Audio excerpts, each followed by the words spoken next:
औज़ुबिल्लाहि मिनश्शैतानिर्रजीम बिस्मिल्लाहिर्रहमानिर्रहीम नहमदुहु व नुसल्ली अला रसूलिहिल करीम रब्बि इश्रह ली सदरी व यस्सिर ली अमरी वहलुल उक़दतम मिन लिसानी यफ़क़हू क़ौली रब्बि ज़िदनी इल्मन। अस्सलामु अलैकुम।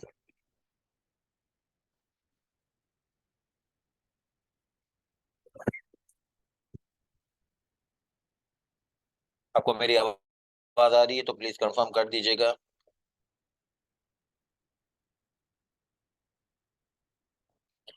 अच्छा जी, पिछली डिस्कशन में हम लोगों ने ये बात की थी कि अ, हमारा इनकम टैक्स लॉ का फॉर्मेट क्या है, यानी कि जो इनकम टैक्स ऑर्डिनेंस की रवानी है वो किस तरीके से है, कि उसके अंदर कितने सेक्शंस हैं, उसमें शेड्यूल्स हैं, शेड्यूल्स का क्या मकसद होता है, एग्जेम्पशन और कंसेशंस की क्या बातचीत है। ये बातचीत करने के बाद आज की क्लास में हम लोग जो है वो बाकायदा इफ्तिताह करते हैं हमारी पढ़ाई का। और इसका यानी कि इनकम टैक्स ऑर्डिनेंस की पढ़ाई का बात पहले ही हो चुकी है कि इनकम टैक्स ऑर्डिनेंस पहले ख़त्म किया जाएगा, फिर इसके बाद जो है वो इनडायरेक्ट टैक्सेस के ऊपर आया जाएगा। और थ्योरी का जो एरिया है वो बहरहाल जो है वो साथ-साथ कवर होता जाएगा।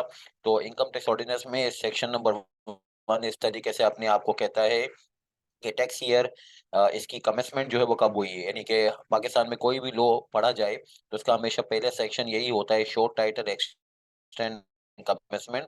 कमेंसमेंट का मतलब होता है कौन सी डेट से ये कानून अफेक्टिव हुआ है। एक्सटेंड का मतलब पाकिस्तान में कहाँ कहाँ ये अप्लाई होगा या पाकिस्तान से बाहर भी अप्लाई करने की कोई बातचीत है कि नहीं है। शॉर्ट टाइटल का मतलब इसका टाइटल क्या है, तो इसकी कमेंसमेंट डेट इस तरीके से है कि टैक्स ईयर एंडिंग ऑन और आफ्टर 30 जून 2000, टैक्स ईयर एंडिंग आफ्टर 30 जून 2002। ये एसआरओ एक था, एसआरओ 381 2002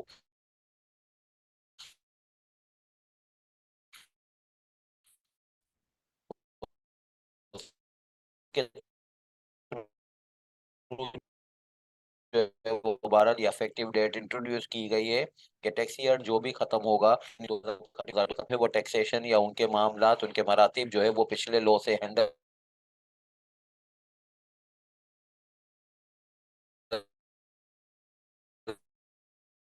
होंगे।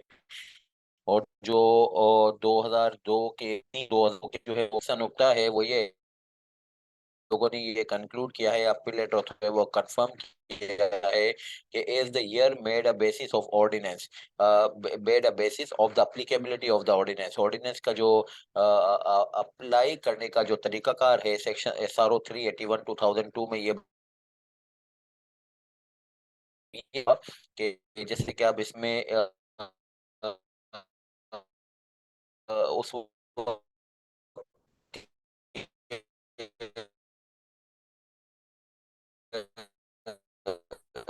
ज़माने में ये एग्ज़ाम्पल बनते 9 महीने तो आप जो है वो ऑर्डिनेंस आने से पहले गुज़ार चुके हैं। इसी तरीके से जिसने 31 दिसंबर 2002 पे अपना साल ख़त्म किया था, वो कहने लगा कि ऑर्डिनेंस आने के बाद हमने सिर्फ़ 6 महीने गुज़ारे हैं, इससे पहले हम 6 महीने पुराने लॉ से गुज़ार चुके हैं।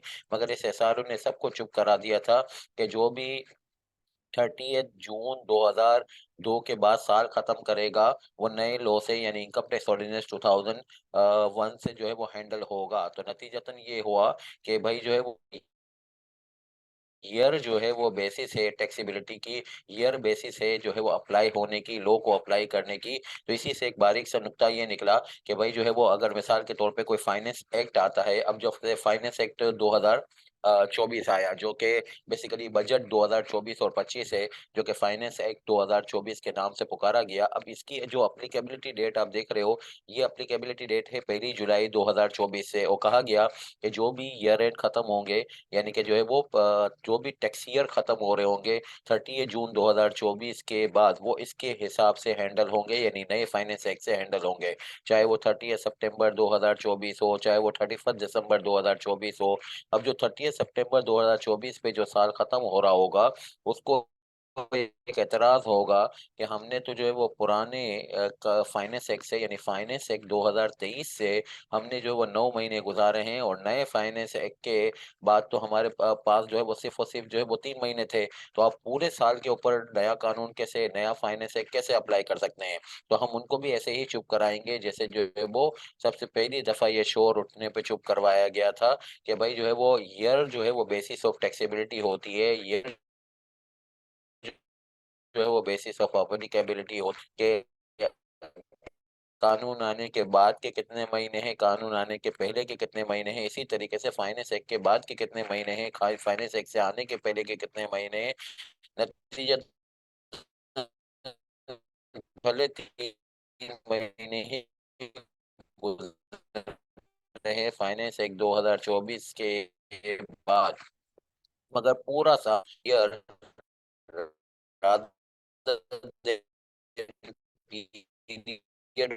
Period after after period prior और आफ्टर फाइनेंस, इस तरीके से जो है, जैसे फॉर एग्जांपल अगर ये कहने लगे कि 31 दिसंबर 2024 के ऊपर मैं सिर्फ जो है वो 6 महीने के लिए नया वाला फाइनेंस एक्ट फॉलो करूंगा, इससे पहले जो है शुरू के जो 6 महीने थे मेरे साल के, वो फाइनेंस एक्ट 2023 से मैं फॉलो करूंगा, ये बिल्कुल गलत हो जाएगा। फाइनेंस एक्ट की एप्लीकेबिलिटी 2024 पे जो इसका साल खत्म होगा, पूरे साल के लिए यानी जगह नए फाइनेंस एक्ट यानी 2024 से ही अपनी जिंदगी हैंडल करेगा। अब इसके ऊपर जैसे ये एग्जांपल है, how do you see the applicability of Finance Act 2024 made applicable from 1st July 2020 in relation to Amni 3rd September. They both are whole of their year of their years will be taxed through the provisions of Finance Act 2024। बात वही होगी कि भाई year की base पे taxability होती है, महीनों की बेस पे नहीं होती है। अच्छा, एक बात तो ये हो गई हमारी कि कमेंसमेंट डेट क्या हो गई। अब आ गया एक्सटेंड। जाहिर बात है, ये तो हमारी शायद इतनी ताकत और हैसियत नहीं है कि हम पूरी दुनिया के ऊपर अपना कानून लागू कर सके, तो ज्यादा से ज्यादा अगर कोई पाकिस्तान का कानून अप्लीकेबल, वो बहरहाल पाकिस्तान की जो जुग्राफियाई हदूद है या पाकिस्तान के बनने का जो प्रोसेस था, उसके अंदर जो है वो कुछ ऐसी रुकावटें या बहरहाल मामलात हैं जिसके तहत जो है वो पाकिस्तान के अंदर भी हम पाकिस्तानी कानून पूरा अप्लाई नहीं कर सकते। ये हर कानून में इसी तरीके की बातचीत की जाती है। जो बच्चे मेरे साथ कॉर्पोरेट लॉ पढ़ रहे हैं उनको भी ऐसे ही बताया जाता है, यहाँ पे भी आपको ऐसे ही बताया जाएगा कि इनकम टैक्स लॉ में भी ये है कि इन्होंने कहा है कि होल पाकिस्तान के ऊपर अप्लाई होगा। अब जो है वो चूंकि आज़ाद जम्मू एंड कश्मीर, और अगर जो है वो इसके साथ आप नोट करना चाहें तो गिलगित बल्तिस्तान भी,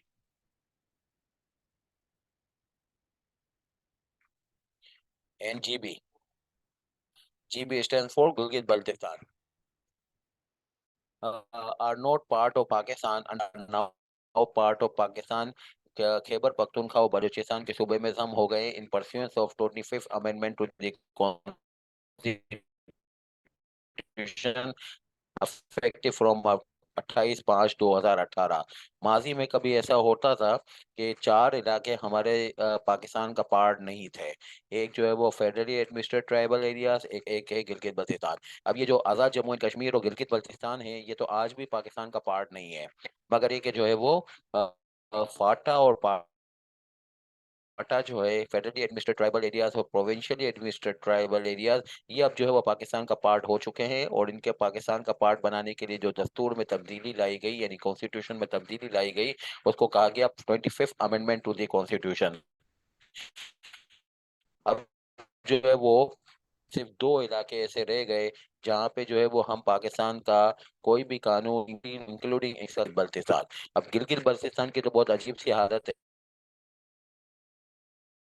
है, वहाँ पे तो कोई टैक्स वगैरह का ऐसा जो है वो कोई मजबूत निज़ाम ही नजर नहीं आता।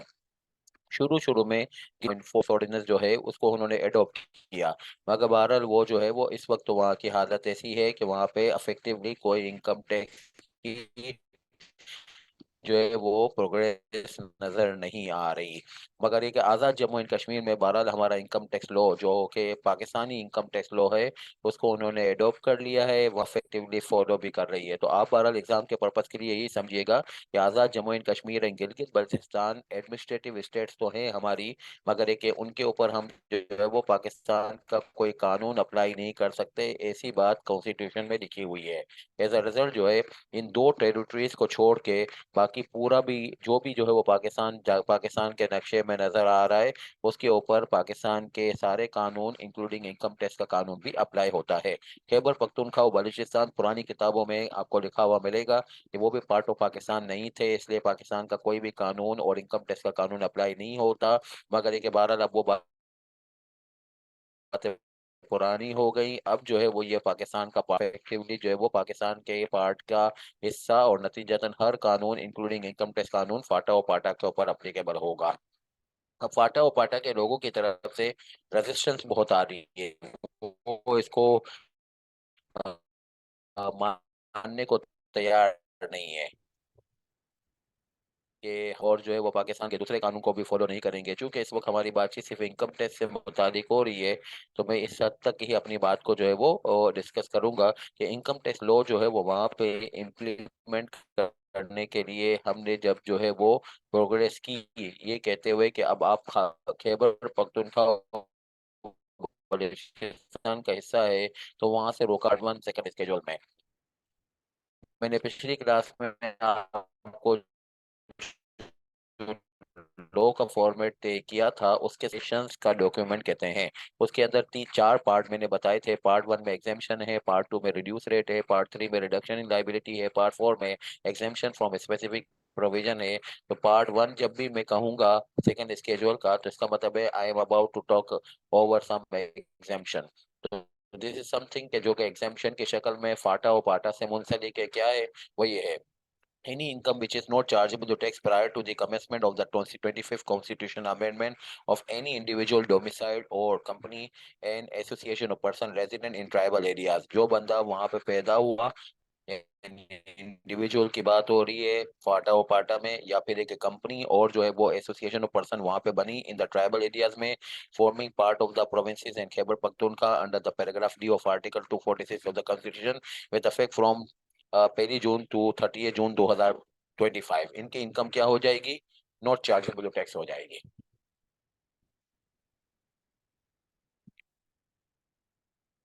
यानी कि नॉट चार्जेबल टैक्स मतलब एग्जेम्प्ट हो जाएगी। जो बंदा फाटा और पाटा का रेजिडेंट है, जो फंडा फाटा और पाटा का जो है वो डोमिसाइल्ड है। डोमिसाइल्ड का वर्ड यूज किया जाएगा इंडिविजुअल्स के लिए और एओपीओस और कंपनीज के लिए, पार्टनरशिप्स के लिए और कंपनीज के लिए रेजिडेंट की बातचीत की जाएगी। तो they are based in tribal areas. और ये जो है वो बहरहाल जो है वो 18 के साल से, यानी कि 2019 का पहला साल बनता था, ये पाकिस्तान का के अंदर टैक्सेबल होने चाहिए थे, क्योंकि अब इनके इलाके जो है वो पाकिस्तान के खैबर पख्तूनख्वा और बलूचिस्तान के पार्ट हो गए हैं। मगर हम इनके ऊपर जो है वो टैक्सेशन का कानून हर साल एक एक साल के लिए एग्जाम करते जा रहे हैं। और अभी पिछले बजट में ये अमेंडमेंट जो है वो लाई गई कि ये 2024 में जो एग्जामेशन खत्म हो रही थी, ये 2025 तक एग्जामेशन एक्सटेंड कर दी गई है। आईएमएफ के प्रेशर के बावजूद भी हम ये एग्जामेशन को विड्रॉ नहीं कर पाए। और उसकी वजह मैंने बता दी कि वहाँ पे जो लोग हैं वो इससे यूज टू नहीं है कि वो टैक्सेस वगैरह पे करेंगे। इन्होंने शुरू से ही पाकिस्तान में भारत ये प्रिविलेज हासिल की, वो ये जब इन्होंने पाकिस्तान में अपने आप को जम किया था, तो इनकी जो मुख्तलिफ शराइत थी उसमें वन ऑफ द शर्त ये भी थी कि आपके कानून इंक्लूडिंग इनकम टैक्स और ये सेल टैक्स के कवानीन हमारे ऊपर अप्लाई नहीं होंगे। अब जब हम इनका वादा तोड़ने जा रहे हैं, तो ये वादे के ऊपर हमें काफी रेजिस्टेंस आ रही है। और इस रेजिस्टेंस के ऊपर भारत मजीद बात करने के बजाय हमें इस हद तक जो है वो एग्जाम को बताएंगे कि भाई ये एग्जामिशन जो कि 2018 से पहले जो है वो प्रिविलेज इन्होंने हासिल की हुई थी ऑन द बेसिस कि हम पहले पाकिस्तान का पार्ट नहीं थे, अब आज पाकिस्तान का पार्ट बन गए। मगर clause number 145 part one second second schedule 145 है, पार्ट वन सेकंड स्केड्यूल इसको एग्जाम करता है। अच्छा, मजीद बात कि furthermore the deduction or collection of withholding tax under the ordinance also made inapplicable to above persons through clause number 109A and 1110 of part 1 of the second schedule। सूरत हाल ये है कि आप जब जो है वो इनकम टैक्स लॉ पढ़ना शुरू करते हैं तो उसमें बहुत सारे सेक्शंस में आपको ये बातें मिलती हैं कि आप विथहोल्डिंग टैक्स काटिए, विथहोल्डिंग टैक्स कलेक्ट कीजिए। जैसे अब मिसाल के तौर पे सेक्शन नंबर 235 है, जिसमें ये कहा गया है कि इलेक्ट्रिसिटी कंपनी जो है, अगर जो है वो इंडस्ट्रियल और कमर्शियल कनेक्शन के ऊपर बिल जारी करती है तो वो इसके ऊपर एक विथहोल्डिंग टैक्स कलेक्ट करती है। अब जो है वो फाटा और पाटा के अंदर इलेक्ट्रिसिटी बनती नहीं है। ये इलेक्ट्रिसिटी जो है वो फाटा और पाटा के अलावा जो इलाके हैं, यानी कि जो है वो जो पहले से पाकिस्तान का हिस्सा थे, वहां से जो है वो इलेक्ट्रिसिटी सप्लाई होती है फाटा ओपाटा में। अब फाटा ओपाटा चूंकि पाकिस्तान का पार्ट बन गए, तो हम इनके ऊपर इलेक्ट्रिसिटी के ऊपर जो है वो विथहोल्डिंग टैक्स कलेक्ट करना चाह रहे हैं। तो जैसे पहले कलेक्ट नहीं करते थे इलेक्ट्रिसिटी कंपनी, वापस कलेक्ट नहीं करती थी, आज भी कलेक्ट ना करे। पहले इसलिए नहीं कलेक्ट करती थी कि वो कहते थे कि ये पाकिस्तान का पार्ट नहीं है, यहाँ पे पाकिस्तान है। अब आज जो है वो कहने का अंदाज बदल ये हो गया कि आज भी अप्लाई नहीं होगा, मगर उसके ऊपर ये कहा जाएगा कि इसलिए अप्लाई नहीं होगा कि क्लोज नंबर 109A और 1110 में विथहोल्डिंग टैक्स की कलेक्शन और डिडक्शन को ममनू करार दिया गया है। अब 109A और 1110 जो है, ये बेसिकली एक ही चीज को जो है वो रिपीट कर रहे हैं। तो अगर आप जो है वो कोई एक भी क्लोज रेफर कर देंगे, 109A और 1110 तो दोनों ही बहरहाल एक ही बात को बताने की वजह से काम आपका चल जाएगा। इसमें से एक जो है वो कोई भी वक्त के साथ खत्म हो जाना चाहिए। ये एक ही चीज को रिपीट कर रहे हैं और बहरहाल जो है वो डुप्लीकेशन है। अच्छा, यहाँ पे अगर आप नोट करेंगे तो ये पार्ट 4 में लिखा हुआ है। अभी मैंने आपसे रिवाइज भी करवाया कि भाई जो है वो पार्ट 4 जो है वो सेकंड स्केड्यूल का उन चीजों को बताता है जिसके ऊपर एक्सेप्ट 4 है, यानी लो अप्लाई हो रहा होता है मगर किसी मखसूस शख्स और मखसूस इनकम के ऊपर लो अप्लाई होना रुक जाता है, तो उसको पार्ट 4 में लिखा जाता है। तो फाटा और पाटा के जो लोग हैं उनके ऊपर इनकम टैक्स ऑर्डिनेंस 2001 के विथहोल्डिंग टैक्सेस कलेक्ट नहीं होने चाहिए, उनके ऊपर विथहोल्डिंग टैक्स की डिडक्शन नहीं होनी चाहिए। इसके बारे में पार्ट 4 सेकंड स्केड्यूल से बातचीत जो है वो निकलती है, क्लोज नंबर 109 या 110। इसमें मोस्ट प्रोमिनेंट जो है वो इलेक्ट्रिसिटी बिल्स है, और इसके ऊपर इलेक्ट्रिसिटी बिल्स का आपको जो है वो जो विथहोल्डिंग टैक्स का रेट वगैरह है वो 235 में मिलेगा। But electricity companies will not be collecting the withholding tax in through the bills to FATA and PATA people because of the reason कि they will be saying कि ये आज exempt है।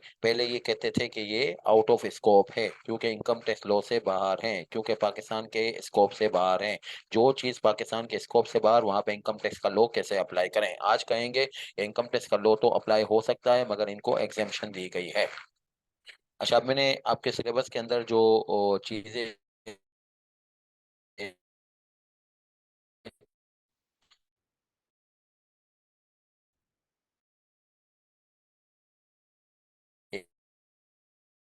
जैसी कि जो कि बजट से पहले की, यानी फाइनेंस एक 2000 पहले से, कोर्ट ऑफ एक 2011 में, और जो है वो क्लोज नंबर 145 है में अमेंडमेंट हुई है बजट के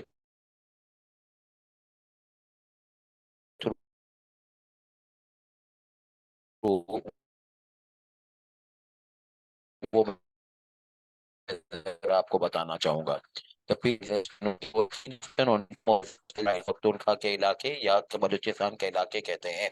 तो erstwhile means farmer was due to expire on 30 June 2024।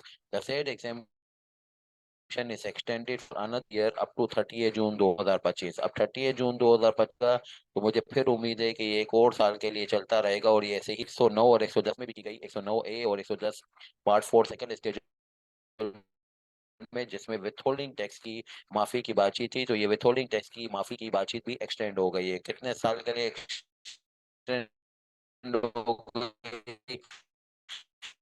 Another 1 year के लिए एक्सटेंड हो, माफ हो गई। तो विथहोल्डिंग टैक्स का कलेक्ट और डिडक्ट होना वो भी 12 माफ हो गया। और ये फाइनेंस एक 2024 के थ्रू ये दोनों डेटें एक्सटेंड हुई है।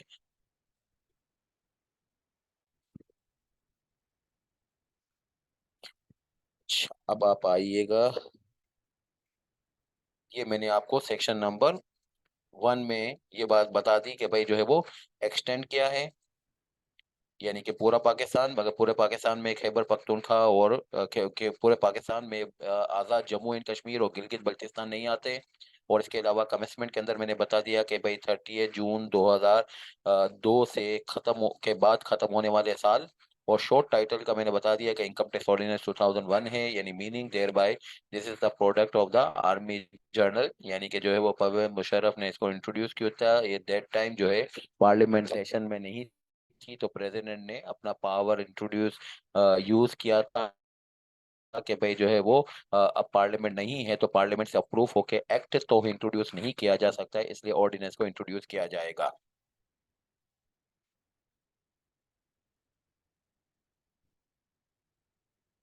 अच्छा, अब आप आइएगा।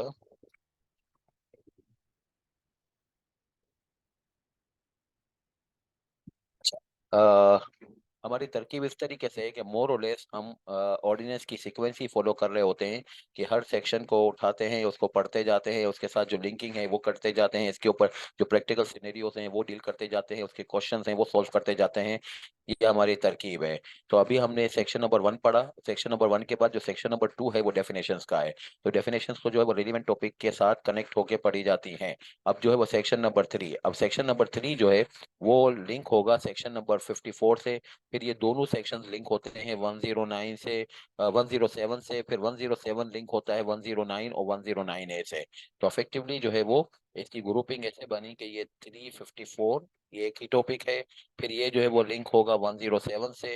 107 जो है वो नुक्ता निकालता है कि 109 और 109A को भी साथ में कनेक्ट कर लीजिएगा। अच्छा, अब सबसे पहली बातचीत 3 और 54 में क्या टॉपिक है, ये आपको ऑर्डिनेंस की ताकत बताता है।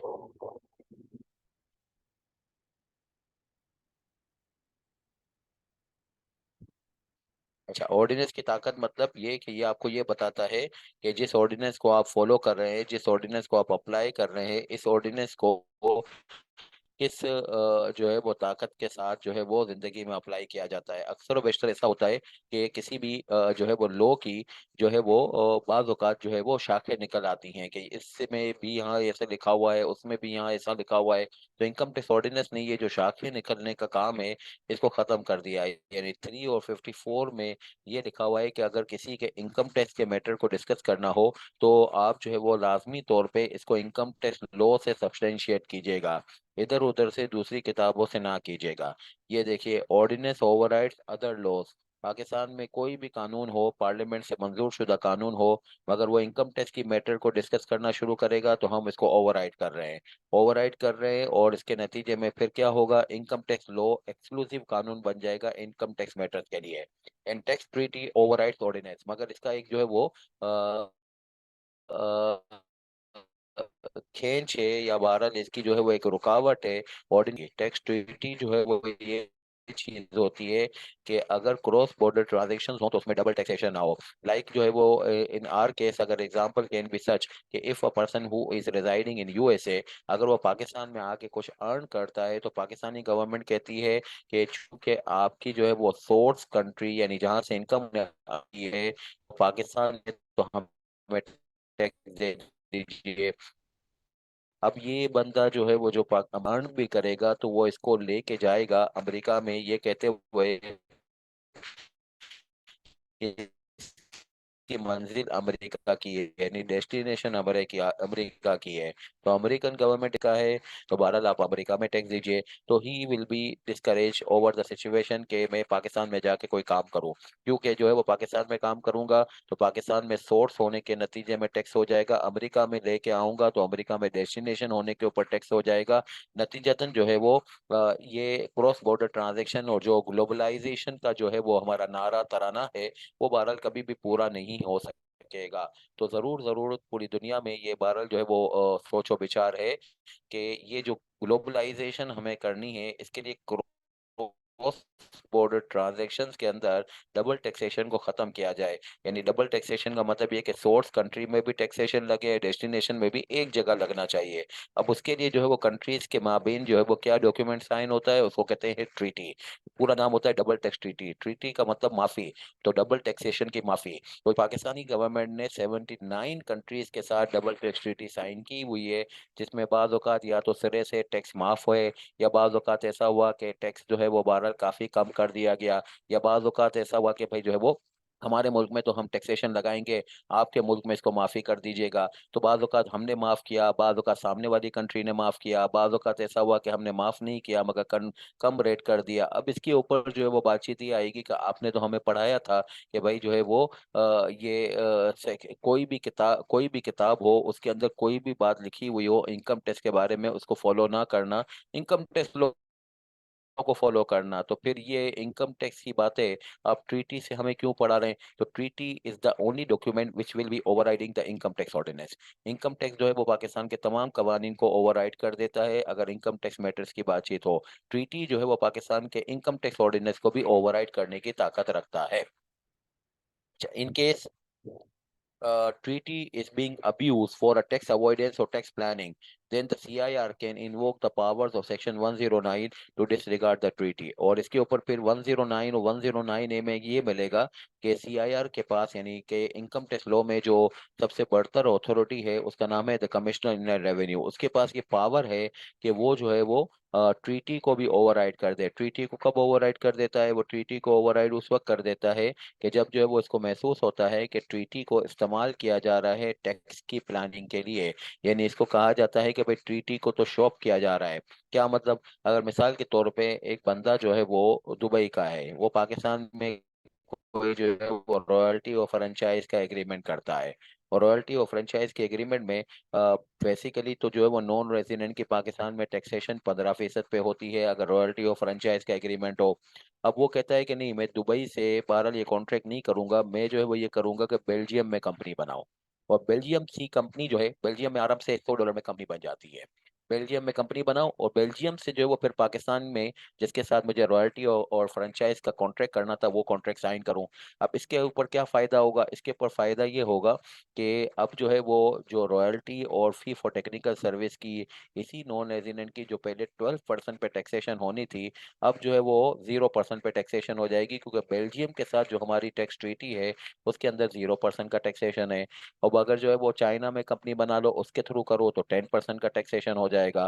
कतर के साथ करो तो सूरत हाल में 5% का टैक्सेशन हो जाएगा। तो ये बेसिकली जो है वो कतर में कंपनी बना लेना, चाइना में कंपनी बना लेना, या फिर ये कि जो है वो बेल्जियम में कंपनी बना लेना, ये रियलिटी में कंपनी नहीं बन रही है। ये खाली एक शेल्टर क्रिएट किया जा रहा है, या एक जो है वो इंटरमेडल जो है वो शेप क्रिएट किया जा रहा है, दरमियानी जो मुदाखलत क्रिएट की जा रही है, ताकि जो है वो ओरिजिनलिटी को हाइड करके टैक्सेशन की कुछ सेविंग की जा सके। इसको कहते हैं ट्रीटी शॉपिंग। ये ट्रीटी शॉपिंग जो है वो टैक्स अवॉइडेंस के लिए की जा रही है।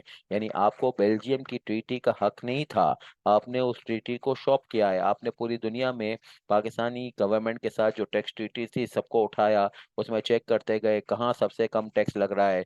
आपने कहा कि भाई 12% के मुकाबले में जहाँ पे मुझे 10 लग रहा है तो वहाँ पे 2% की बचत, 5 लग रहा है तो 7% की बचत, जहाँ पे 0 लग रहा है तो 12% की बचत। अकॉर्डिंगली आपने वहाँ पे जाके कंपनी बनाई और ये ट्रीटी को शॉप किया। अगर ट्रीटी को शॉप करेंगे तो उस सूरत हाल में कमिश्नर के पास पावर है कि वो सेक्शन 109 के तहत ट्रीटी को डिसरिगार्ड कर सकता है। तो इस तरीके से लिंक बना कि 3 और 54 ये बोलते हैं कि पाकिस्तान के सारे लॉ खत्म, अगर इनकम टैक्स की बातचीत करनी हो तो इनकम टैक्स ऑर्डिनेंस से निकालो। 107 ने कहा नहीं नहीं नहीं नहीं, ट्रीटी जो है वो ओवरराइड कर देती है इनकम टैक्स ऑर्डिनेंस को भी। अगर ट्रीटी में कोई बात लिखी हुई होगी तो that will prevail rather than के इनकम टैक्स ऑर्डिनेंस को फॉलो करें। अब ट्रीटी को अगर आपने जो है वो अब्यूज किया है, यानी कि जो है वो शॉप किया है, तो उस सूरत हाल में इस ट्रीटी को उसी कानून के थ्रू जो है वो ओवरराइड किया जाएगा। ये ट्रीटी को अब उसी कानून के थ्रू ओवरराइड किया जाएगा जिस कानून को ओवरराइड करने के लिए ट्रीटी बनी थी। ट्रीटी बनी थी 107 में 3 और 54 को ओवरराइड करने के लिए, और अब हम जो है 107 को ओवरराइड करेंगे सेक्शन नंबर 109 के तहत। और ये उस सूरत हाल में कमिश्नर के पास पावर है कि जब जो है वो बेसिकली ट्रीटी के अंदर जो है वो शॉपिंग हो रही हो, यानी कि जो है वो शॉप किया जा रहा हो। यानी किस वजह से शॉप किया जा रहा होगा? इस वजह से कि भाई जो है वो अब्यूज किया जाए टैक्स लॉ को, यानी कि क्या किया जाए कि जो है वो आपने जो है वो टैक्स अवॉइडेंस की कोई प्लानिंग की हुई है। अच्छा, अब वो पहले सेक्शन 3 और 54 पढ़ते हैं। ये देखिए, notwithstanding anything to the contrary contained in any other law for the time being in force। ये जो वर्ड होता है और notwithstanding, इसको उर्दू में बोलते हैं जबकि, और इसका बहरहाल जो है वो इनकम टैक्स लॉ में इम्प्लीकेशन ये वर्कआउट होता है कि नॉटविथस्टैंडिंग के बाद की जो चीज़ें होती हैं उसको हम ओवरराइड कर रहे हैं, यानी कि पाकिस्तान के किसी भी लॉ में इनकम टैक्स के बारे में कोई बात लिखी हुई है तो वो ओवरराइड हो रही है। किसके सामने ओवरराइड हो रही है? वो नॉटविथस्टैंडिंग से पहले के वर्ड के साथ के पहले लिखी हुई है। इनकम टैक्स ऑर्डिनेंस के सारे प्रोविजंस जो हैं वो बहरहाल जो है वो अपने अंदर पूरी डिटेल लेके बैठे हुए हैं किसी भी इनकम टैक्स के, किसी भी बंदे के इनकम टैक्स के मैटर के लिए। तो आप क्यों जो है वो जाके कोई और चीज़ देख रहे हैं? अव्वल तो किसी और चीज़ में, किसी और कानून में लिखा हुआ ही नहीं होना चाहिए था, अगर लिखा हुआ है तो भी हम इसको ओवरराइड कर देते हैं। अच्छा, what about where exemptions are available in other statute? अब जैसे मिसाल के तौर पे पाकिस्तान के अंदर ऐसा है मामला जो कि मैंने यहाँ पे सवाल की शक्ल में लिखा हुआ है कि वहाँ पे जो है वो कुछ पाकिस्तानी कानून के अंदर ये रेस्पेक्टिव एग्जेम्पशंस लिखी हुई हैं कुछ बंदों के लिए। तो अब उसका क्या करें? जैसे मिसाल के तौर पे there are various statute other than tax statute which provide exemption from tax to person covered in that said statute. Examples ये हैं कि पाकिस्तान ब्रॉडकास्टिंग कॉरपोरेशन यानी कि जिसको रेडियो पाकिस्तान कहते हैं, पाकिस्तान टेलीकम्युनिकेशन अथॉरिटी जिसको पीटीए कहते हैं, ये जो 4G 5G की लाइसेंसिंग ऑप्शन करते हैं, national fund for cultural heritage. अब इसका क्या करें? ये तीनों अथॉरिटीज जो है ना किसी कानून के तहत बनी हैं, ऑपरेट हो रही हैं, और उसी कानून के अंदर ये लिखा हुआ है कि इन तीनों के ऊपर एग्जेम्पशन होगी। Section 3 above stands negates all such exemption. मगर ये तीनों कानून जहाँ पे भी इनकी एग्जेम्पशन लिखी हुई है इन तीन इदारों की, वो ओवरराइड कर दिए गए हैं। कैसे ओवरराइड कर लिए गए? सेक्शन 3 में आपने यही तो पढ़ा कि जब तक के किसी भी मामले के बारे में आपको इनकम टैक्स ऑर्डिनेंस से कोई सब्सटेंशिएटिंग प्रोविजन ना मिले, किसी और कानून से इनकम टैक्स के मैटर्स को कंक्लूड नहीं किया जा सकता। इन तीनों इदारों की हम टैक्सेशन करते हैं, और टैक्सेशन करते वक्त हमारा जवाब ये होता है कि इन तीनों की एग्जेम्पशन इनकम टैक्स ऑर्डिनेंस में नहीं लिखी हुई। इनकम टैक्स ऑर्डिनेंस में कहाँ पे लिखी हुई हो सकती है? वो लिखी हुई हो सकती है पार्ट 1 सेकंड स्केड्यूल में, जैसा अभी बताया कि सारी एग्जेम्पशन वहाँ पे कंपाइल्ड हैं। तो फिर क्यों उनको एग्जेम्पशन जो है वो नहीं मिल रही? इसलिए नहीं मिल रही कि पार्ट 1 में नहीं लिखी हुई, तो भाई इनके अपने कानून में तो लिखी हुई है। इनके अपने कानून जो है वो सेक्शन 3 की वजह से ओवरराइड हो गए हैं। अब एक है company state bank of Pakistan. State bank of Pakistan जो है वो एसबीपी एक्ट 1956 के तहत बनी है। एसपीपी एक्ट 1956 को अगर आप उठा के देखेंगे तो उसके अंदर ये लिखा हुआ है कि स्टेट बैंक की इनकम एग्जेम्प्ट है। अच्छा, स्टेट बैंक को इन रियलिटी एग्जेम्पशन मिलती है, वो टैक्सेशन नहीं दे रहा, मगर इसकी वजह ये नहीं है कि state bank of Pakistan act 1956 में लिखा हुआ है। बिल्कुल लिखा हुआ है, वजह लिखा हुआ है, मगर उस लिखे हुए की वजह से एग्जेम्पशन नहीं मिलती है, बल्कि clause number 66 part 1 second schedule में लिखा हुआ है कि स्टेट बैंक की इनकम एग्जेम्प्ट होगी, तो इस वजह से एग्जेम्प्ट है। अगर इन तीन इदारों के बारे में भी इनके अपने रेस्पेक्टिव कानून के साथ साथ अगर इनकम टैक्स ऑर्डिनेंस में भी इसके बारे में लिख दिया जाता तो फिर एग्जेम्पशन वर्केबल होती। एग्जेम्पशन इनके बारे में इसलिए वर्केबल नहीं है कि इनके रेस्पेक्टिव कानून में लिख के छोड़ दिया गया और इनकम टैक्स ऑर्डिनेंस के अंदर इसको नहीं डाला गया। अच्छा, अब सेक्शन 3 जो है उसको हम ये कहते हैं कि ये इफेक्टिवली सेक्शन 54 का एक फर्दर यानी कि आप समझ लीजिए कि एक्सपेंशनरी जो है वो वर्जन है। बाकी अगर ये ना होता तो भी काम हो जाता। तो section 3 clearly implies that the ordinance would override all other laws. Section 54 again stresses the same, especially for exemptions and concessions. Provisions under any law providing for, ये कह रहे हैं कि भाई एग्जेम्पशन अगर किसी कानून में हो, जैसे कि अभी इनकम टैक्स लॉ में जो है वो एग्जेम्पशन सारी लिखी हुई है पार्ट 1 में। रिडक्शन इन रेट्स हो जो कि इनकम टैक्स लॉ में पार्ट 2 में लिखी हुई है। रिडक्शन इन टैक्स लाइबिलिटी जो इनकम टैक्स लॉ में पार्ट 3 सेकंड स्केड्यूल में लिखी हुई है। Exemption from operation of any provision under the ordinance, ये जो है वो इनकम टैक्स लॉ में पार्ट 4 सेकंड स्केड्यूल में लिखी हुई है। इन सारों चीज़ों का कोई इस्तेमाल नहीं होगा, किसी भी कानून में लिखे हुए होने के ऊपर भी इस्तेमाल नहीं होगा। यानी exemption, reduction in rate, reduction in liability और exemption from specific provision can not be effective for anyone unless ये सारी की सारी कहाँ से ना जो है वो ड्राइव की जाए इनकम टैक्स ऑर्डिनेंस से।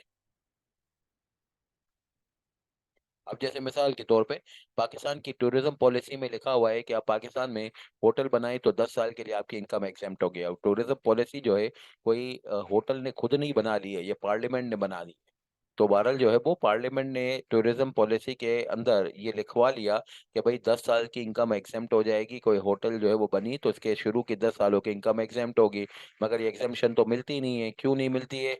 वो इसलिए नहीं मिलती है कि पार्लियामेंट के इस कानून के या इस मसवदे के कोई ऊपर कोई जो है वो हमें बहरहाल एतराज नहीं है। मगर एक इनकम टैक्स ऑर्डिनेंस जो है वो इसकी इस हद तक बातचीत को नहीं मानता कि भाई इसको हम एग्जेम्पशन दे सकेंगे। Because of the reason, exemption के लिए तो आपको इनकम टैक्स ऑर्डिनेंस से ही ड्राइव करना पड़ेगा।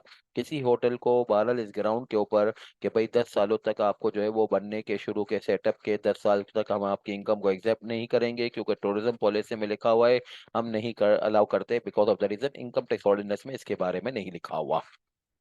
अच्छा, अब ये जो है इनकम टैक्स ऑर्डिनेंस की ताकत कि किसी भी शख्स के, किसी भी पर्सन की टैक्सेबिलिटी के बारे में, इनकम के बारे में, अगर इनकम टैक्स के बारे में कोई बातचीत करनी हो तो कहाँ से आप ड्राइव करेंगे? आप ड्राइव करेंगे इनकम टैक्स ऑर्डिनेंस से। अब सूरत हाल ये है कि भाई जो है वो कोई ऐसा कानून जो इस ताकतवर कानून को भी पीछे छोड़ दे। यस, ये है डबल टैक्स ट्रीटी। या ये डबल टैक्स ट्रीटी क्या है? अच्छा, हमारे सिलेबस के अंदर बातचीत ये है कि डबल टेस्ट ट्रीटी 79 है, वेब बिहार की वेबसाइट पे मौजूद है। मगर ना इसको पढ़ने की ज़रूरत है, ना इसको जो है वो खंगालने की ज़रूरत है कि किस कंट्री में क्या है, किस कंट्री में किस तरीके से है। मगर एक बहरहाल इसका ओवरव्यू आपके सिलेबस का पार्ट है। जिस हद तक मैं आज आपको इसका ओवरव्यू दे रहा हूँ, शायद इसके बारे में इससे इससे ज़्यादा डिटेल में हमारी कहीं आगे बातचीत नहीं होने वाली। तो बस इस हद तक, यानी सेक्शन 107 में जो इसके बारे में एक खास खास जो है वो चीदा चीदा बातें लिखी हुई है, वो बहरहाल हम जो है वो अप्लाई करना या बहरहाल जो है वो समझने की कोशिश करना सीख रहे हैं। In order to apply above provisions, यानी अबव प्रोविजन से मुराद है 3 और 54 की ताकत को छोड़ने के बारे में आपसे कुछ बातचीत की जा रही है। Care must be taken as regards to application of section 107 which empowers the federal government. Pakistan में जो हमारी अथॉरिटी है जो फॉरेन कंट्रीज के साथ ऑफशोर ट्रांजैक्शन में डबल टैक्सेशन की अवॉइडेंस के ऊपर एग्रीमेंट साइन करेगी, वो फेडरल गवर्नमेंट है। तो inter into a tax treaty, इसका नाम या तो टैक्स ट्रीटी होता है, ट्रीटी का वैसे उमूमी नाम होता है माफ, मतलब होता है माफी। या तो इसका नाम टैक्स ट्रीटी होगा, या इसका नाम होगा टैक्स इंफॉर्मेशन एक्सचेंज एग्रीमेंट होगा, या इसका नाम मल्टीलेटरल कन्वेंशन होगा, या इसका नाम इंटर गवर्नमेंट एग्रीमेंट होगा, या सिमिलर एग्रीमेंट होगा। इसी टाइप का मिलता जुलता नाम होगा। मेन मकसद ये होगा कि this is the agreement between the two governments over the taxation matters. The avoidance of double taxation, main मकसद इसका होता है अवॉइडेंस ऑफ डबल टैक्सेशन। और दूसरा मकसद ये भी हो सकता है कि वो एक्सचेंज ऑफ इंफॉर्मेशन। अब एक्सचेंज ऑफ इंफॉर्मेशन का मतलब यही कि भाई हमारा एक बंदा आपके मुल्क में जो है वो आके जो है वो पैसे रखवाता है या बहरहाल इमारतें खरीदता है या जो है वो जो है वो प्रॉपर्टीज खरीदता है। तो उसके बारे में हमें थोड़ी सी इंफॉर्मेशन दीजिए कि जब ये पाकिस्तान में टैक्सेबल नहीं है तो इसके पास पैसा कहाँ से आया कि ये आपके कंट्री में जो है वो सब कुछ कर रहा है। तो ये जो है वो जो आजकल पकड़ा धकड़ी हो रही है वो इसी एग्रीमेंट की बेस पे होती है। जैसे पाकिस्तानियों के बहुत सारे जो है वो पाकिस्तानियों के पाकिस्तान से बाहर, खास तौर पे दुबई के अंदर बैंक अकाउंट्स हैं, प्रॉपर्टीज में इन्वेस्टमेंट्स हैं, और उसके ऊपर जो नोटिस वगैरह लोगों के पास आ रहे होते हैं वो इसी वजह से आ रहे होते हैं कि ये ट्रीटी के अंदर हमारी, यानी यूएई के साथ जो ट्रीटी है उसके अंदर tax information exchange of information का भी क्लोजेस हैं। And by virtue of that they have provided some information to us, and on the basis we are inquiring from our people कि how you have been able to invest in Dubai or in the properties of Dubai. The avoidance of double taxation or exchange of information for the prevention of fiscal evasion or avoidance of taxes or assistance in the recovery of taxes, including automatic and spontaneous exchange of information। यहाँ पे automatic और spontaneous का मतलब ये है कि एक regular basis पे भी इंफॉर्मेशन यानी MIAC शेयर होती रहती है और बाज़ औक़ात पूछा जाता है तो उसके ऊपर भी बहरहाल जो है वो इंफॉर्मेशन मुहैया की जाती है। हम भी मुहैया करते हैं, वो भी हमें मुहैया करते हैं। With respect to taxes on income imposed under the ordinance or any other law for the time being in force and under the corresponding laws in force in that country and may by notification in the official gazette make such provisions as may be necessary for implementation of the instrument। जब भी double tax treaty बनती है तो double tax treaty किस दिन से affective होगी, उसके अंदर जो है वो हमारी तरफ से कौन जो है वो डील कर रहा होगा फॉरेन कंट्री में, सामने वाली कंट्री से हमसे कौन डील करेगा, इसके ऊपर फिर जो है वो नोटिफिकेशन वगैरह भी जारी, ऑफिशियल गैजेट भी जारी हो सकते हैं। और उस ऑफिशियल गैजेट से बेसिकली उस ट्रीटी को पढ़ने का एक अंदाज मिल जाता है। Notwithstanding anything contained in any other law for the time to the contrary, FBR shall have the power to obtain and collect information when solicited by another country under a tax treaty, a tax information exchange agreement, a multilateral convention or intergovernment agreement, a similar agreement or mechanism, through overriding the provisions of the Freedom of Information 2002 and subject to 2163A of this ordinance. It is provided that any information received or supplied in any concomitant communication or correspondence made shall be confidential। अच्छा, अब ये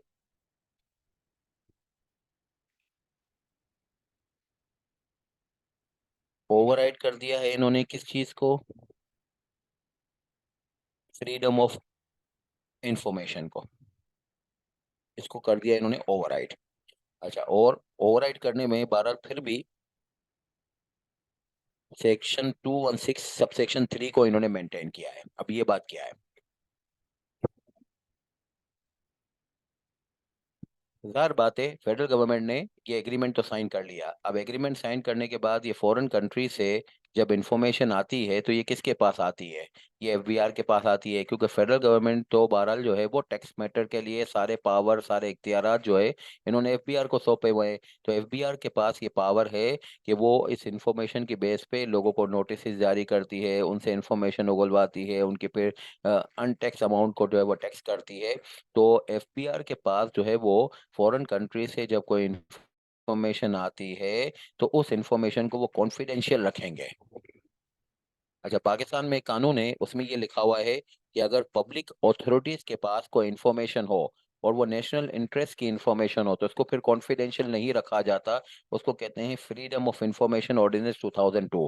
इसमें ये लिखा हुआ है कि public authority including एससीसीटी है, उसके अंदर एफबीआर है, उसके पास एक पब्लिक इंटरेस्ट की इंफॉर्मेशन है तो उस सूरत हाल में उसको वो कॉन्फिडेंशियल ना रखे, उसकी तशहीरबाजी करें, ताकि जो है वो दूसरे लोगों को सबक मिले कि हम ऐसा गलत काम ना करें। कोई लोगों ने अगर दुबई में अनटैक्स अमाउंट को जो है वो इन्वेस्ट किया हुआ है तो उस सूरत हाल में अगर एफबीआर उनको पकड़ रही है तो दूसरों को लिए इबरत का निशाना बनाया हुआ है, इसको छुपा के करने की क्या जरूरत है? यही चीज जो है वो फ्रीडम ऑफ इंफॉर्मेशन ऑर्डिनेंस के अंदर लिखा हुआ है। मगर इसके बावजूद भी ये कानून पाकिस्तान में मौजूद है कि इसको कॉन्फिडेंशियल नहीं रखना चाहिए।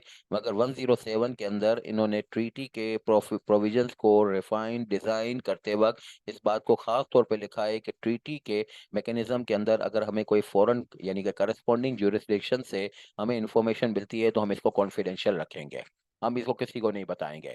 यानी कि अगर जो है वो मिसाल के तौर पे 10 अरब डॉलर्स की, 20 अरब डॉलर्स की इन्वेस्टमेंट पाकिस्तानियों की दुबई में है तो उसमें किन किन लोगों के इन्वेस्टमेंट्स हैं, ये लीक्स के थ्रू तो हमें पता चला है, ये वाली लीक्स, वो वाली leak, Panama leaks, paradise leak, Dubai leaks, मगर ये कि ये हमें एफबीआर से पता नहीं चला। और एफबीआर से कुछ लोगों ने बताने की कोशिश की थी, कुछ जजेस वगैरह के बारे में, तो आपको मालूम होगा शायद उसके बारे में जो है वो उनकी ट्रायल हुई है, उनके मसले हुए हैं। तो उन लोगों को फिर मुलाजमत से बरतरफ कर दिया गया। उनको शायद ये पता नहीं था कि भाई 107 में जो इन्फॉर्मेशन हासिल होती है वो कॉन्फिडेंशियल है। उन्होंने कुछ लोगों को वो डिक्लेयर कर दी, शो कर दी, उसके नतीजे में प्रेस में पहुंच गए। फिर उन्होंने आर्ग्यूमेंट लिया कि भाई फ्रीडम ऑफ इंफॉर्मेशन ऑर्डिनेंस के तहत हमने इसको जारी किया था। तो फिर उनको समझाया गया कि 107 में तो जो इन्फॉर्मेशन हासिल की जाती है उसकी कॉन्फिडेंशियलिटी के लिए इस कानून को हमने ओवरराइड कर दिया है। अच्छा, मगर ये कि ओवरराइड करने के बावजूद भी इन्होंने 216 को मेंटेन किया हुआ है। अब 216 क्या चीज है? 216 है, ये है बेसिकली इंटर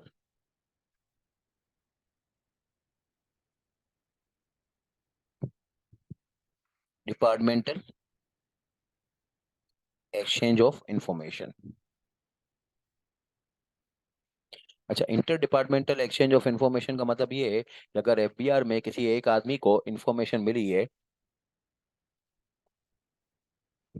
ट्रीटी से मुतालिक, और वो कोई बॉस है, कोई सुपीरियर है, तो जाहिर बात है वो इसको सबऑर्डिनेट के साथ शेयर करेगा तो फिर पूरा निजाम चलेगा ना। यानी कि नोटिस जारी करना और फिर नोटिस के अंदर जो है वो रिप्लाईज वसूल करना और हेयरिंग्स करना। तो ये सारी चीज़ें जो है वो करने के लिए एक दमखम होना चाहिए, एक निज़ाम को मजबूत होना चाहिए। अब कॉन्फिडेंशियल एक आदमी लेके बैठ गया तो वो कॉन्फिडेंशियलिटी के ऊपर तो फिर इस सारी इन्फॉर्मेशन लेने का कोई फायदा नहीं है। तो विद इन द डिपार्टमेंट, जिसको हम कहते हैं कि भाई सुपीरियर और इंफीरियर या सुपीरियर और जूनियर के दरमियान में जो एक्सचेंज ऑफ इंफॉर्मेशन है वो 216(3) में होती है। उसके ऊपर ये ओवरराइडिंग अफेक्ट जो है वो अप्लीकेबल नहीं होगा। ओवरराइडिंग अफेक्ट जो है डिपार्टमेंटल ऑफिसर्स के दरमियान में, डिपार्टमेंटल स्टाफ के दरमियान में एक्सचेंज ऑफ इंफॉर्मेशन को छोड़ के बाकी सारी के ऊपर इंक्लूडिंग प्रेस और मीडिया के ऊपर अप्लीकेबल होगा। अच्छा, फिर नीचे जो पैराग्राफ है 107 का, वो आपको बेसिकली ये बताता है कि डबल टेक्स्ट ट्रीटी के अंदर आपको किस टाइप के कंटेंट्स डालने चाहिए। Where any agreement is made in accordance with above, the agreement and provisions made by the notification for implementing the agreement shall, notwithstanding anything contained in any law for the timing in force, have in effect so far as they provide for at least one of the following। इस double taste treaty के अंदर किस type के provisions होते हैं? इसमें relief होती है, नंबर वन। इसमें रिलीफ होती है from the tax payable under this ordinance. Relief can be provided retrospectively to the agreement on enforcement of the ordinance. आपको बैक डेटेड भी रिलीफ दी जा सकती है। रिलीफ का मतलब ये है कि जैसे मिसाल के तौर पे अभी मैंने आपको एग्जांपल दी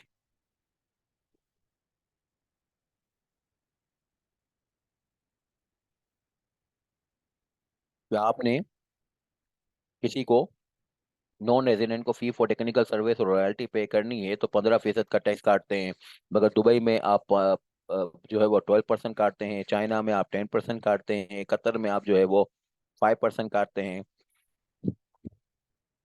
तो ये जो सारी रिलीफ है डबल टेस्टिटी की वजह से, तो ये जो है वो बहरहाल डबल टेस्टिटी का एक मेन खासा है और मेन पर्पज है। और ये जो है वो बैक डेटेड भी हो सकता है। यानी कि अब बाज़ औक़ात ऐसा होता है कि एक ट्रीटी दो कंट्रीज के दरमियान जो है वो साइन हो गई, फिर इसकी इम्प्लीमेंटेशन डेट के ऊपर जो गैजेट बनाना है उसके ऊपर 2 4 5 महीने लग गए। तो जो 4 5 महीने लगने के बाद जो है, जब वो गैजेट आया है तो हमने तो हमेशा यही देखा है कि वो बैक डेटेड जो है वो ट्रीटी को अप्लाई कर रहा होता है। तो क्या ऐसा हो सकता है? या रेट्रोस्पेक्टिव एप्लीकेशन इज पॉसिबल। दूसरे नंबर पे the determination of Pakistani source income of non resident person. इंशाल्लाह आप पढ़ेंगे आगे कि नॉन रेजिडेंट पर्सन की जो फॉरेन सोर्स इनकम होती है, जैसे मिसाल के तौर पे अगर एक बंदा यूके में है और यूके में कुछ अर्न कर रहा है तो उसकी हम पाकिस्तान में टैक्सेशन थोड़ी कर सकते हैं। ये कहते हैं कि वो बंदा नॉन रेजिडेंट है और उसकी फॉरेन सोर्स इनकम है वो पाकिस्तान में आउट ऑफ स्कोप है। अब अगर एक बंदा यूके में है, वो पाकिस्तान में आके कुछ अर्न करता है तो उसको हम कहते हैं कि भाई ये तो इसकी पाकिस्तानी सोर्स इनकम है, इसको हम within the scope check करेंगे। और नॉर्मली ट्रीटी जो है वो अप्लाई होगी नॉन रेजिडेंट की पाकिस्तानी सोर्स इनकम के ऊपर, क्योंकि फॉरेन सोर्स इनकम तो इसकी वैसे ही आउट ऑफ स्कोप है। अब ये पता कैसे चलेगा कि इसकी पाकिस्तानी सोर्स इनकम है? इसकी डिटर्मिनेशन जो है वो बहरहाल इसके अंदर बेंचमार्किंग की जाएगी डबल टेस्टिटी के अंदर। तीसरे नंबर पे the determination of income attributable to operations carried on within and outside Pakistan, or the income chargeable to tax in Pakistan in the hands of non-resident person, including their agents, branches, and permanent establishment in Pakistan। Permanent establishment का मतलब होता है branch या place of business in Pakistan. अब ये कैसे पता चलेगा कि भाई जो है वो पाकिस्तानी सोर्स इनकम क्या है? इसी बात की इन्होंने मजीद एक्सटेंशन यहाँ पे लिखी है कि कौन से ऑपरेशंस आपके पाकिस्तान में हो रहे हैं, कौन से ऑपरेशन पाकिस्तान में बाहर हो रहे हैं। इसकी जानकारी के लिए किस तरीके से हम जो है वो बेंचमार्किंग करेंगे। जैसे मिसाल के तौर पे एक कंट्री की ट्रीटी में ये लिखा हुआ है कि अगर आप पाकिस्तान में ब्रांच खोलते हैं और उस ब्रांच के अंदर कोई कॉन्ट्रैक्ट आप हासिल करते हैं और उस कॉन्ट्रैक्ट के अंदर आप डिलीवरी जो है वो पाकिस्तान में करते हैं, यानी परफॉर्मेंस या जो डिलीवरी करनी थी वो पाकिस्तान में करते हैं, तो उसको कहा जाएगा कि ये पाकिस्तानी ऑपरेशंस हैं। मगर अगर आप पाकिस्तान में एक ब्रांच खोलते हैं या सेटअप खोलते हैं और उसके अंदर जो है वो जो डिलीवरी करनी होती है कॉन्ट्रैक्ट की या बहरहाल जो है वो गुड्स की, तो वो आप पाकिस्तान से बाहर करते हैं। पाकिस्तानी ब्रांच को खाली आपने नेगोशिएशंस के लिए इस्तेमाल किया था। तो उस सूरत हाल में ये वाला ऑपरेशन जो है वो आपका फॉरेन सोर्स ऑपरेशन कहलाएगा, और ये पाकिस्तान में जो है वो टैक्सेबल नहीं होगा।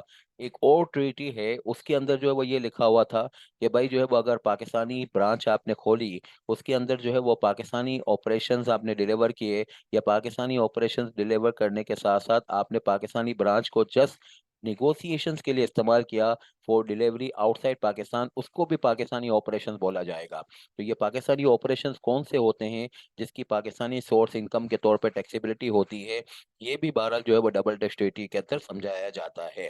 फिर मजीद ये कि डबल टैक्स ट्रीटी के अंदर बाज़ औक़ात जो है वो एक्सटेंडेड बेनिफिट्स भी होते हैं। वो एक्सटेंडेड बेनिफिट का मतलब ये है कि जो डबल टैक्स ट्रीटी का फ़ायदा है वो नॉन रेजिडेंट को तो होता ही होता है, फिर इसके जो एजेंट्स होते हैं, उसके जो करस्पोंडेंट्स होते हैं, उनको भी इसका फायदा होता है। इसी बात को नीचे मजीद एक्सप्लेन किया गया है। The determination of income to be attributed to any resident person having a special relationship with non resident person. अब जो है वो, जो बंदा ट्रीटी का फायदा उठा रहा है, वो तो ऊपर कवर हो रहा है कि रिलीफ भी मिल रही है, उसकी इनकम भी डिटरमाइन हो रही है, पाकिस्तानी ऑपरेशन भी डिटरमाइन हो रहे हैं। फिर बाज़ औक़ात ऐसा होता है कि जो है वो इसका जो सप्लायर होता है, इसका जो कस्टमर होता है, उसको भी इस ट्रीटी का फायदा मिलता है, जो कि बेसिकली नॉन रेजिडेंट की ट्रीटी जो होती है, उसमें उस ब्रांच को तो ट्रीटी का फायदा होता ही होता है। इसके अलावा ब्रांच के जो कस्टमर्स हैं, सप्लायर्स हैं, उनको भी बाज़ औक़ात इसका फायदा होता है।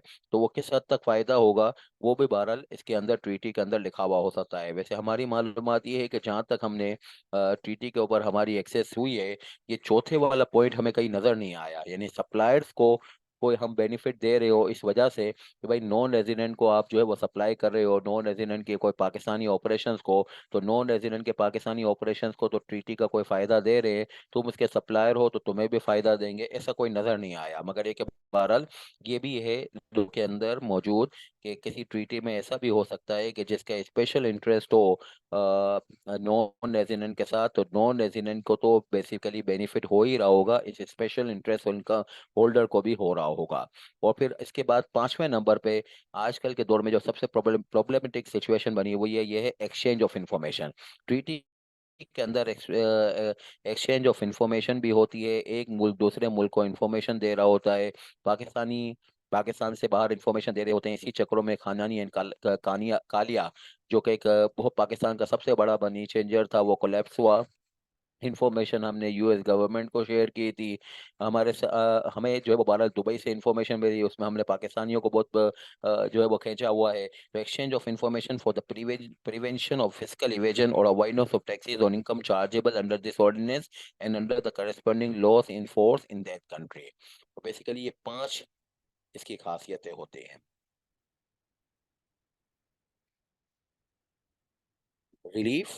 Number two, determination of Pakistani source, determination of Pakistani operation, extended benefits to the special interest holder, and number five, exchange of information.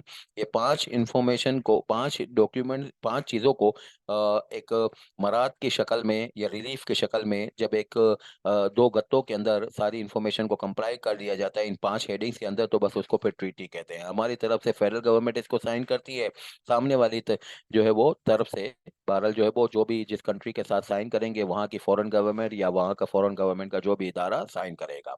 Information जो है वो वहाँ से आएगी एक्सचेंज ऑफ इन्फॉर्मेशन में, वो हमारे पास बहरहाल एफबीआर के पास आएगी। एफबीआर ने इसके ऊपर जो है वो कॉन्फिडेंशियलिटी मेंटेन करनी है, मगर विद इन द डिपार्टमेंट बहरहाल कॉन्फिडेंशियलिटी का कोई मामला नहीं होगा। अच्छा, अब इसके अंदर एक बहुत अहम पॉइंट लिखा हुआ है कि ट्रीटी पूरे लॉ को ओवरराइड कर रही है, मगर ये कि ये ट्रीटी जो है वो खुद 109 के सबऑर्डिनेट है। ये जब लिखा होता है किसी सेक्शन में सब्जेक्ट टू 109, इसका मतलब ये है कि ये जो पूरा सेक्शन है, यानी 107 के ट्रीटी बनाने के कंटेंट्स की बातचीत है, ये सारे का सारे सेक्शंस जो है वो एक सेक्शन के ताबे हैं 109 के। 109 क्या कहता है वो अभी मैंने आपको इंट्रोडक्टरी में बताया था कि 109 बेसिकली ट्रीटी को भी ओवरराइड कर देगा। वो क्यों ओवरराइड करेगा वो अभी थोड़ी देर में आपसे बात करते हैं। अच्छा, Questioning anything contained in subsection 1 or 2 from the text for any period before the commencement of the ordinance or before the making of the agreement. Agreement की डेट से पहले भी हम इसको कर सकते हैं। एग्रीमेंट की डेट से पहले यहाँ तक जा सकते हैं कि ऑर्डिनेंस की इन्फोर्समेंट से पहले भी हम बहरहाल जो है वो ट्रीटी के थ्रू रिलीफ दे सकते हैं। मगर खैर अब इतनी पुरानी की बातचीत तो आज खास नहीं रही है। जो इनकम टैक्स ऑर्डिनेंस आए हुए 2023 यानी कि 2001 में, आज जो है वो 2024 का साल, मतलब 23 साल गुजर चुके हैं। अब ऐसा तो नहीं होगा कि ऑर्डिनेंस से पहले रिलीफ दे रहे होंगे, मगर एक के बहरहाल जो है वो ट्रीटी में बैक डेटेड बेनिफिट देने का रिवाज आम नजर आता है। अच्छा, अब इसके साथ मैं आपको लिंक करके बता रहा हूँ 146C।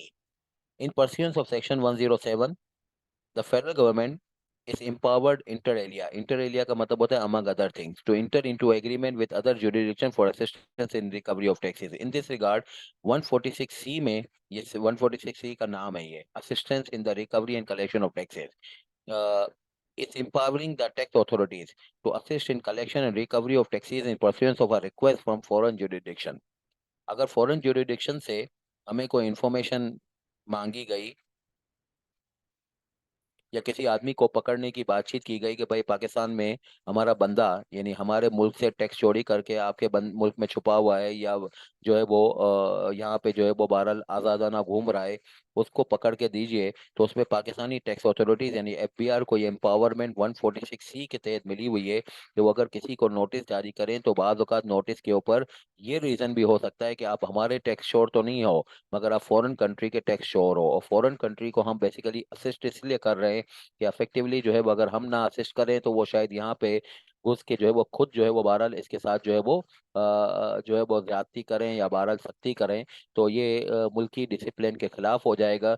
जैसे सरहदी हदूद को पार करके ड्रोन अटैक्स होते हैं, तो इस तरीके से जो है वो ड्रोन रिकवरीज भी होनी शुरू हो जाती। तो इस रिकवरी के मामले को ड्रोन के मैकेनिज्म से बचाने के लिए इन्होंने इसके ऊपर ये मैकेनिज्म इंट्रोड्यूस किया।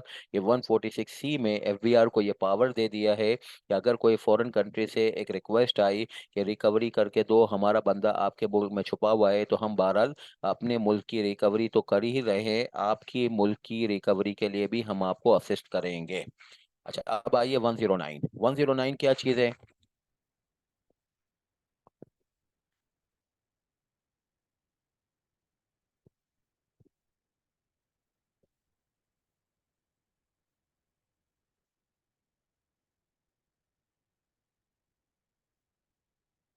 कि 109 जो है, इसका स्कोप बहुत ज्यादा है। मतलब इसके लिए जो है वो ये होगा कि आज तो हम इसको ऊपरी सतह पे पढ़ रहे होंगे, फिर इसके बाद जब इंशाल्लाह हमारी पढ़ाई के ऊपर ग्रिप हो जाएगी इनकम टैक्स लॉ की, हम इन डेप्थ जो है वो जानकारी रखेंगे, तो इसके बाद जो है वो फिर इसकी मुख्तलिफ तरीकों से और भी इलस्ट्रेशंस और इसकी एप्लीकेशंस जो है वो डिस्कस की जा सकेंगी। सेक्शन 109 का आज की क्लास में बेसिक पर्पस ये है पढ़ने का कि ये वो सेक्शन है जिसके थ्रू जो है ट्रीटी को भी ओवरराइड किया जा सकता है। सेक्शन 109 वो ताकतवर सेक्शन है जिसको जो है वो बहरहाल ट्रीटी के सेक्शंस के ऊपर भी बढ़तरी दी गई है, यानी सब्जेक्ट टू सेक्शन 109 जो है उसकी बेसिस पे जो है वो सेक्शन 107 ट्रीटी का डिजाइन हुआ है। For the purpose of determining the liability to under this ordinance the commissioner may recharacterize a transaction or an element of a transaction that was entered into as a part of a tax avoidance scheme. Disregard a transaction that does not have substantial economic effect. Recharacterize a transaction where the form of the transaction does not reflect the substance. From tax year 2018 and onwards, disregard an entity or a corporate structure that does not have an economic or commercial substance or was created as a part of tax avoidance scheme. From tax year 2018 and onwards, treat a place or business in Pakistan as a permanent establishment if the said place fulfills the condition of section 2 subsection 41 or clause number G. In this section, tax avoidance scheme means any transaction where one of the main purpose of the person is entering into the transaction is the avoidance or reduction of any tax liability or under the ordinance. Reduction in tax liability का मतलब ये होता है कि ऐसा means a reduction, avoidance, deferral, यानी कि आप जो है वो टैक्स को जो है वो कम कर दो, या फिर ये कि जो है वो आप जो है वो बेसिकली टैक्स को बिल्कुल ख़त्म ही कर दो, या बहरहाल ना ख़त्म हुआ ना कम हुआ मगर वो डेफर हो गया यानी मुलतवी हो गया, आगे की ज़िंदगी में कभी पे करे, या फिर ये कि जो है वो रिफंड के हो जाए। इन सब को जो है वो बहरहाल जो है वो टैक्स अवॉइडेंस स्कीम के नाम से पुकारा गया। Avoidance deferral that would be have been payable under this ordinance but are not payable due to tax treaty for avoidance of double taxation as referred in section 107। ये वाली बात से मैंने आपको ये निकाल के बताया था कि ये जो टैक्स अवॉइडेंस का मतलब टैक्स को बचाना, टैक्स को कम करना, टैक्स को खत्म करना, टैक्स को जो है वो डेफर करना, रिफंड को बढ़ाना, ये सारी चीजें जो है बाद औक़ात ट्रीटी की बेस पे भी की जा सकती हैं। और ट्रीटी की बेस पे भी की गई हैं तो उसको भी बहरहाल कमिश्नर के पास ये पावर है कि वो टैक्स अवॉइडेंस की स्कीम के नाम से इसको जो है वो डिसरिगार्ड कर दे। कमिश्नर जब जो है वो डिसरिगार्ड करता है किसी ट्रांजैक्शन को, किसी जो है वो टैक्सेबिलिटी को, और अपनी कुछ कैलकुलेशन लेके आता है, तो कहता है कि मैं ट्रांजैक्शन को रिकैरेक्टराइज कर रहा हूँ, मैं ट्रांजैक्शन को डिसरिगार्ड कर रहा हूँ, मैं जो है वो सब्सटेंस को जो है वो प्रिवेल करूंगा, यहाँ पे जो है वो फॉर्म मुझे गलत लग रही है। और 2018 से ऑनवर्ड जो है वो किसी एंटिटी का एग्जिस्टेंस भी डिसरिगार्ड करके एंटिटी के बैकग्राउंड में जो बंदा होता है उसको टैक्स करना शुरू कर देता है। और पांचवें नंबर पे बातचीत ये है कि किसी मखसूस ट्रांजैक्शन को पाकिस्तानी ट्रांजैक्शन का नाम दे के, परमानेंट एस्टेब्लिशमेंट का नाम दे के पाकिस्तान में टैक्स कर देता है। एक फॉरेन ट्रांजैक्शन को पाकिस्तानी ट्रांजैक्शन का नाम दे दे, एक ट्रांजैक्शन के अंदर किसी एंटिटी को डिसरिगार्ड करके एंटिटी के ओनर को टैक्स कर दे, या फिर एक जो है वो सब्सटेंस को जो है वो प्रीवेल कर दे फॉर्म के सामने, या फिर एक ट्रांजैक्शन को डिसरिगार्ड कर दे, या ट्रांजैक्शन को रिकैरेक्टराइज कर दे। ये पांच तरीकों से वो काम करता है। कहाँ पे रिकैरेक्टराइज करता है, कहाँ पे डिसरिगार्ड करता है, ये मुख्तलिफ जगहों पे हम इंशाल्लाह जो है वो डिस्कस करते रहेंगे। मगर ये कि आज की क्लास में साथ साथ मैंने ये भी बता दिया कि जब वो ये काम कर रहा होगा तो इस सूरत हाल में कमिश्नर को इस हद तक भारी भरकम कर दिया गया है कि टैक्स अवॉइडेंस की स्कीम को जब वो चैलेंज करता है तो वो इस बात की भी परवाह नहीं करता कि डबल टैक्स ट्रीटी का कोई सहारा लिया गया है, डबल टैक्स ट्रीटी की इन्वॉल्वमेंट है, उसको भी वो डिसरिगार्ड कर सकता है। अब इसके ऊपर मैं आपको एक छोटी सी जो है वो इलस्ट्रेशन बताऊं, कमिश्नर कैसे डिसरिगार्ड करता है ये देखिए।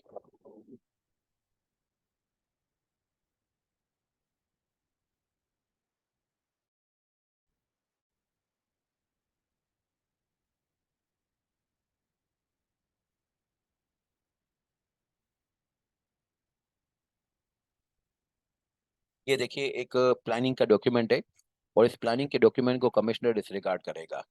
Arrangement of transformation of capital gain into dividend, इन्होंने क्या किया है, यानी कि जो इस पूरी स्कीम के अंदर कैपिटल गेन को हमने डिविडेंड में ट्रांसफॉर्म कर दिया है।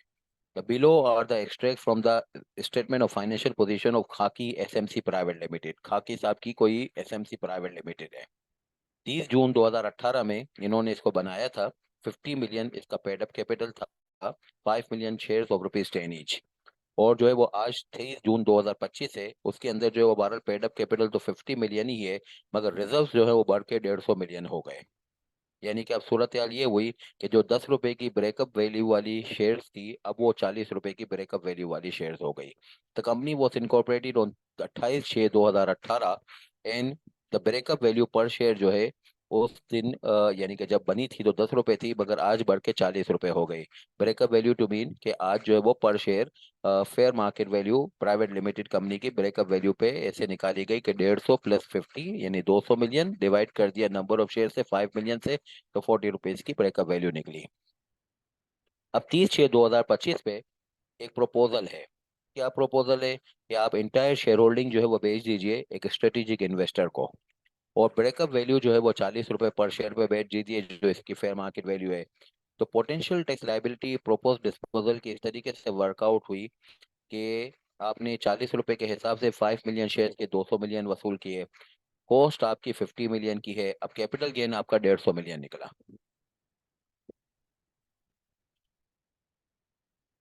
अच्छा, अब 150 मिलियन के ऊपर जो टैक्स रेट है, ये इंशाल्लाह जो है आपको ऑर्डिनेंस में आगे बताएंगे कि कहाँ पे ये टैक्स रेट है। ये टैक्स रेट की शीट में आपके साथ शेयर कर रहा हूँ। टैक्स रेट यहाँ पे शेयर होल्डर जो है जो बेच रहा है वो खाकी साहब है, यानी इंडिविजुअल है। इंडिविजुअल को दो हिस्सों में तोड़ा जाता है, या तो सैलरीड इंडिविजुअल कहा जाता है या अदर इंडिविजुअल कहा जाता जाता है। सैलरीड इंडिविजुअल वो होता है जिसकी ओवरऑल टैक्सेबल इनकम के अंदर सैलरी का प्रोपोर्शन जो है वो 75% से जायद हो। ओवरऑल टैक्सेबल इनकम का मतलब ये है कि किसी की टैक्सेबल इनकम के पांच जो है वो हेड्स होते हैं मैक्सिमम। सैलरी, रेंट इनकम यानी income from property, income from business, capital gain और अदर सोर्सेज। इन पांचों को एग्रीगेट करके जो बोला जाता है उसको कहा जाता है टैक्सेबल इनकम।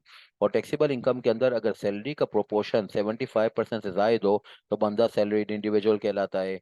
और अगर जो है वो सैलरी हो ही ना और हो मगर एक बहरहाल जो है वो 75% तक हो तो उस सूरत हाल में उसको अदर इंडिविजुअल कहा जाता है। यहाँ पे खाकी साहब की कैपिटल गेन आ रही है, शेयर्स को बेचने के ऊपर कैपिटल गेन बुक किया जाता है। खाकी साहब का कैपिटल गेन आ रहा है तो कैपिटल गेन के ऊपर जो टैक्स रेट का सिस्टम लगेगा वो ये वाला बहरहाल टेबल लगेगा जिसको कहते हैं क्लोज नंबर 1 का टेबल।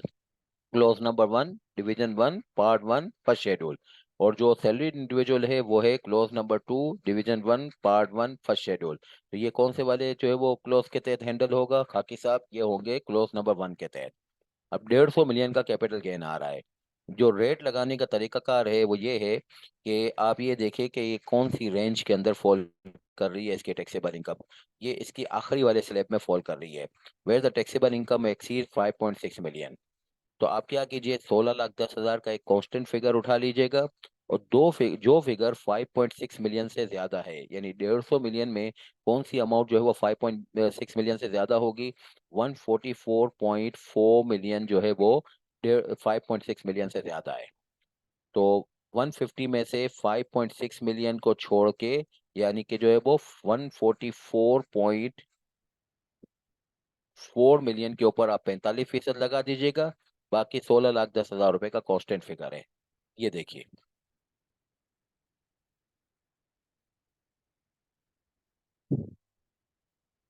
मैंने यही किया, 16,10,000 रुपए उठाए और इसके ऊपर 45% 144.4 मिलियन के ऊपर लगा दिया तो ये जो फिगर बनी ये 66.590 बनी।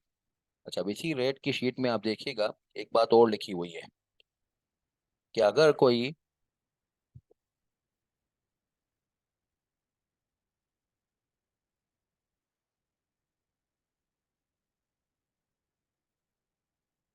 सूरत हाल ये हो कि कोई इंडिविजुअल हो, कोई एसोसिएशन और पर्सन हो जिसका जो है वो टैक्सेबल इनकम 10 मिलियन से जायद हो। अब मेरे साथ जो खाकी साहब हैं उनकी तो 150 मिलियन है, तो 10 मिलियन से काफी ज्यादा है। तो फिर जो टैक्स चार्जेबल होता है यानी जो अभी हमारा टैक्स की फिगर निकली टैक्स पेएबल की, इसके ऊपर 10% एक सरचार्ज ऐड कर लीजिएगा। इसको कहते हैं सेक्शन 4A का टैक्स। ये देखिए, अब मैंने क्या किया कि चूंकि 10 मिलियन से जायद थी तो वो 66,590 यानी कि ये जो फिगर निकली टैक्स की इसके ऊपर मैंने जो है वो 66,590 के ऊपर 10% लगा दिया तो ये 6659 का सरचार्ज भी ऐड हो गया और ये टोटल टैक्स लाइबिलिटी आ गई। अच्छा, अब यहाँ पे स्टैटिक लगा के मैंने लिख दिया है एक और भी टैक्स है जिसका नाम है सुपर टैक्स, इंशाल्लाह एक जगह पे देखेंगे। मगर आज की क्लास में ये है कि 150 मिलियन तक अगर आपकी टैक्सेबल इनकम है तो उसके ऊपर सर्च सुपर टैक्स माफ होता है। सुपर टैक्स जो है वो कब लगता है, जब 150 मिलियन से जायद इनकम हो। एक सुपर टैक्स है जो 150 मिलियन से जायद की इनकम के वजह से लगता है, या एक सरचार्ज है जो कि जो है वो टैक्स पेएबल का 10% है और वो 10 मिलियन से जायद की इनकम की वजह से लगता है। तो यहाँ पे सरचार्ज तो लगा तो मगर बहरहाल जो है वो सुपर टैक्स तो नहीं लगा। तो ये 73 मिलियन की यानी कि जो 150 मिलियन का कैपिटल गेन है उस 73 मिलियन का जो है वो टैक्स इसका गवर्नमेंट लेके चली जाएगी। अब ये कहेगा यार इतना सारा टैक्स, तो अब इतने सारे टैक्स के ऊपर इसने कोई प्लानिंग की। इतने ज्यादा टैक्सेस जब लगेंगे तो फिर यही होगा, लोग प्लानिंग ढूंढेंगे। As the company is cash rich, तो कंपनी में पैसे मौजूद थे तो इन्होंने क्या किया कि एक प्रपोजल बनाया जिसको नाम दिया ऑल्टरनेट स्ट्रेटेजी। और इसमें इन्होंने क्या किया कि इंटायर रिजर्व्स को यानी कि जितने भी रिजर्व्स थे जो कंपनी के अंदर यानी 150 मिलियन के, इसको डिविडेंड की शक्ल में डिस्ट्रीब्यूट कर दिया। डिविडेंड किसको मिला, खाकी साहब को मिला। और फिर जो है वो जाहिर बात है जब डिविडेंड डिक्लेरेशन में ये सारा रिजर्व खत्म हो गया तो इसकी ब्रेकअप वैल्यू वही होगी जहां से शुरू हुए थे। और नतीजतन 10 रुपए की ब्रेकअप वैल्यू, अब जो बायर खरीद रहा है अब वो 10 रुपए में खरीद रहा है। अब 10 रुपए में खरीद रहा है तो उसने कंसीडरेशन रिसीव यानी कि जो सेल प्राइस दी वो 50 मिलियन की, कॉस्ट वही 50 मिलियन की है। नतीजतन जो है वो कैपिटल गेन आपका हुआ 0। टैक्स लाइबिलिटी कैपिटल गेन के ऊपर हुई 0, क्योंकि कैपिटल गेन ही खत्म हो गया। अब जो 150 मिलियन का रिजर्व जो है डिविडेंड की शक्ल में बढ़ गया, उसके ऊपर डिविडेंड इनकम 150 मिलियन की बुक हुई। अब डिविडेंड इनकम की जो टैक्स लॉ में टैक्सेशन है वो एफटीआर की टैक्सेशन कहलाती है, यानी इसमें कोई एक्सपेंसेस वगैरह अलाउ नहीं होंगे। इसको ग्रोस बेसिस टैक्सेशन कहते हैं। और 15% से वो टैक्सेशन होती है। 15% की बेस पे ये 22.5 मिलियन बन गया। जो अभी मैंने सरचार्ज का कॉन्सेप्ट बताया, वो सरचार्ज का कॉन्सेप्ट एफटीआर में नहीं है। टैक्सेबल इनकम की जो टैक्स लाइबिलिटी होती है, 10 मिलियन से जायद की टैक्सेबल इनकम हो, और टैक्सेबल इनकम के ऊपर जो टैक्स लाइबिलिटी होती है उसके ऊपर सरचार्ज लगता है। ये जो एफटीआर की इनकम होती है, ये टैक्सेबल इनकम का पार्ट ही नहीं बनती है। इसके ऊपर जो है वो सरचार्ज भी कैलकुलेट नहीं होगा। तो 22.5 मिलियन की ये टैक्सेबिलिटी हो गई। अब कितना सारा इनका टैक्स बच गया? 73 मिलियन की फर्स्ट स्ट्रेटेजी में हो रही थी। ऑल्टरनेट स्ट्रेटेजी में 22.5 मिलियन हो गई। दोनों के दरमियान का जो टैक्स सेव हो गया वो 50 मिलियन का हो गया। अब इन्होंने आपसे पूछा है रिक्वायरमेंट में कि ये बताइए कि भाई ये जो बचत हो रही है इतनी बड़ी, इसके ऊपर कोई खतरा तो नहीं है? अब इसके ऊपर खतरा बस एक ही है, the declaration of dividend immediately before the disposal of entire share holding.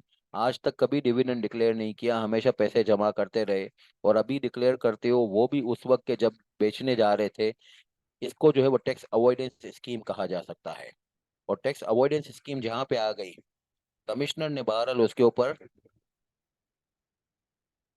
109 का डंडा चला देना है। यानी कि टैक्स अवॉइडेंस स्कीम मतलब क्या, कि आपने क्या किया है इसके अंदर, कैपिटल गेन ट्रांसफॉर्म हो गया है डिविडेंड इनकम के अंदर, और इसके नतीजे में टैक्स लोअर हो रहा है।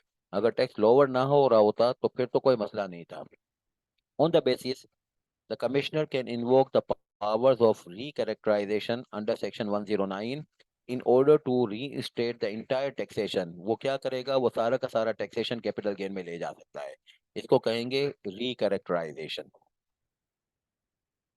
जो मैंने 5 टर्मिनोलॉजीज बताई थी, रिकैरेक्टराइज कर सकता है, डिसरिगार्ड कर सकता है, सब्सटेंस को प्रिवेल कर सकता है ओवर द फॉर्म, एंटिटी की एग्जिस्टेंस को डिसरिगार्ड कर सकता है, ट्रीटी को ओवरराइड कर सकता है। तो इन पांचों में से इसको हम कहेंगे रिकैरेक्टराइजेशन।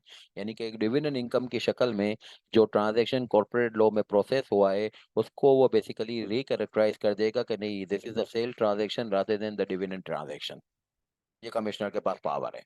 अच्छा, जैसे मैंने आपको अर्ज की थी कि मैं कोशिश नॉर्मली ये भी करूंगा कि आपको जो बजट के अमेंडमेंट्स हैं उसको भी थोड़ा सा बताऊं।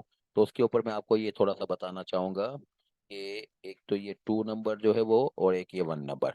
ये जो टैक्स लाइबिलिटी मैंने निकाली, और नॉर्मली हमारे नोट्स में जो येलो हाईलाइटेड होते हैं वही बजट अमेंडमेंट्स होती हैं। तो इसके नीचे मैंने ये लिखा हुआ है, जरा चेक करें। Rates have been upward revise through finance act 2024। जब बजट नहीं आया था, यानी टैक्स ईयर 2024 से अगर हम ये वर्किंग निकालते थे, तो ये वर्किंग में इतना बड़ा टैक्स का बर्डन नहीं था। ये टैक्स बहुत ज्यादा बढ़ गया है लास्ट बजट के अंदर, इस वजह से इतना ज्यादा टैक्स नजर आ रहा है। अच्छा, फिर सरचार्ज के ऊपर थोड़ी सी बातचीत मैंने यहाँ पे लिख दी है आपके लिए। This is called section number 4A B, a new section जिसका नाम है 4A B inserted in the law through which every individual, चाहे वो सैलरीड इंडिविजुअल ही क्यों ना हो या कोई एसोसिएशन और पर्सन हो, जिसकी टैक्सेबल इनकम जो है वो 10 मिलियन से जायद हो, सरचार्ज लगेगा at the rate of 10% of the income tax. Surcharge income के ऊपर नहीं लगता, और इनकम टैक्स के ऊपर लगता है। यानी इनकम के ऊपर नहीं लगता, इनकम टैक्स के ऊपर लगता है। और ये कौन सी इनकम टैक्स के ऊपर लगता है? जो टैक्सेबल इनकम की हो। करेक्ट। यानी कि इसका एफटीआर के ऊपर या जो सेपरेट ब्लॉक ऑफ इनकम होती है उसके ऊपर ये नहीं लगता। Corresponding amendments has also been made in withholding tax provision section number 149 के तहत।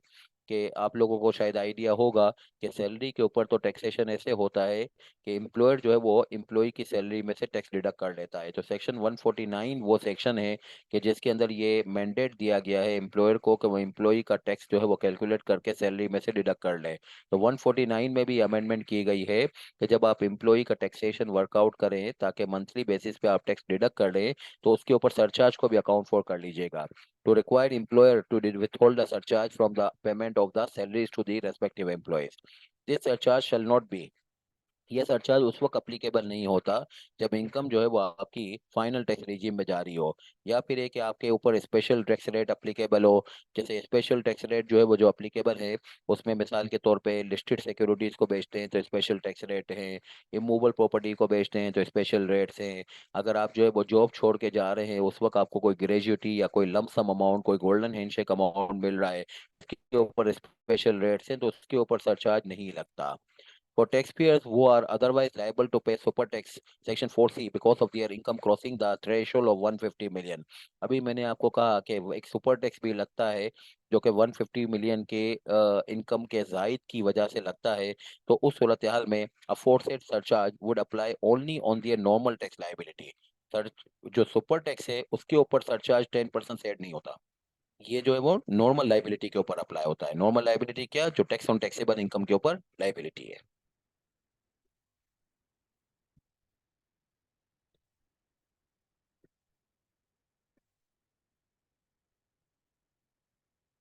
सुपर टैक्स के ऊपर हम सरचार्ज कैलकुलेट नहीं करेंगे। एफटीआर के ऊपर भी नहीं है, सेपरेट ब्लॉक के ऊपर भी नहीं है, सुपर टैक्स के ऊपर भी नहीं है।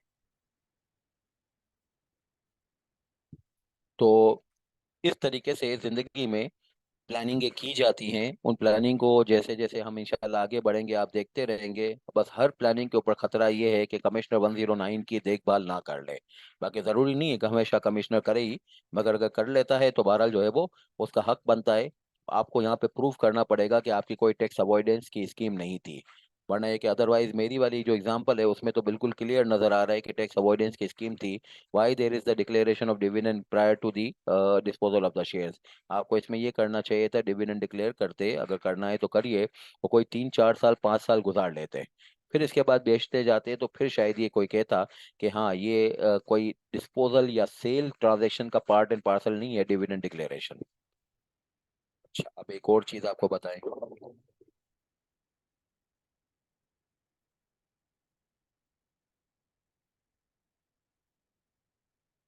अब ये देखिए, country A may not have treaty with government of Pakistan. अब मिसाल के तौर पे आप जो है वो किसी ऐसी कंट्री से बिलोंग करते हैं जिसका पाकिस्तान की गवर्नमेंट के साथ टैक्स ट्रीटी नहीं है, लाइक ऑस्ट्रेलिया ले लीजिए।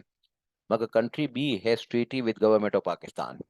In order to obtain treaty benefits under treaty with government of Pakistan, a company in country A may incorporate a subsidiary in country B। Australia की पाकिस्तान में इन्वेस्टमेंट बहुत कम है, मगर ऑस्ट्रेलियन की पाकिस्तान में रेल पेल तो नजर आती है। वो कैसे? वो इस तरीके से नजर आती है कि जो भी ऑस्ट्रेलियन कंपनी पाकिस्तान में इन्वेस्ट करना चाहती है, वो क्या करती है, वो मॉरिशियस जाएगी, वो नीदरलैंड जाएगी, वो दुबई जाएगी, वो चाइना जाएगी, वहां पे कंपनी बनाती है और फिर उस कंपनी के थ्रू पाकिस्तान में वो बेसिकली जो है वो काम करती है।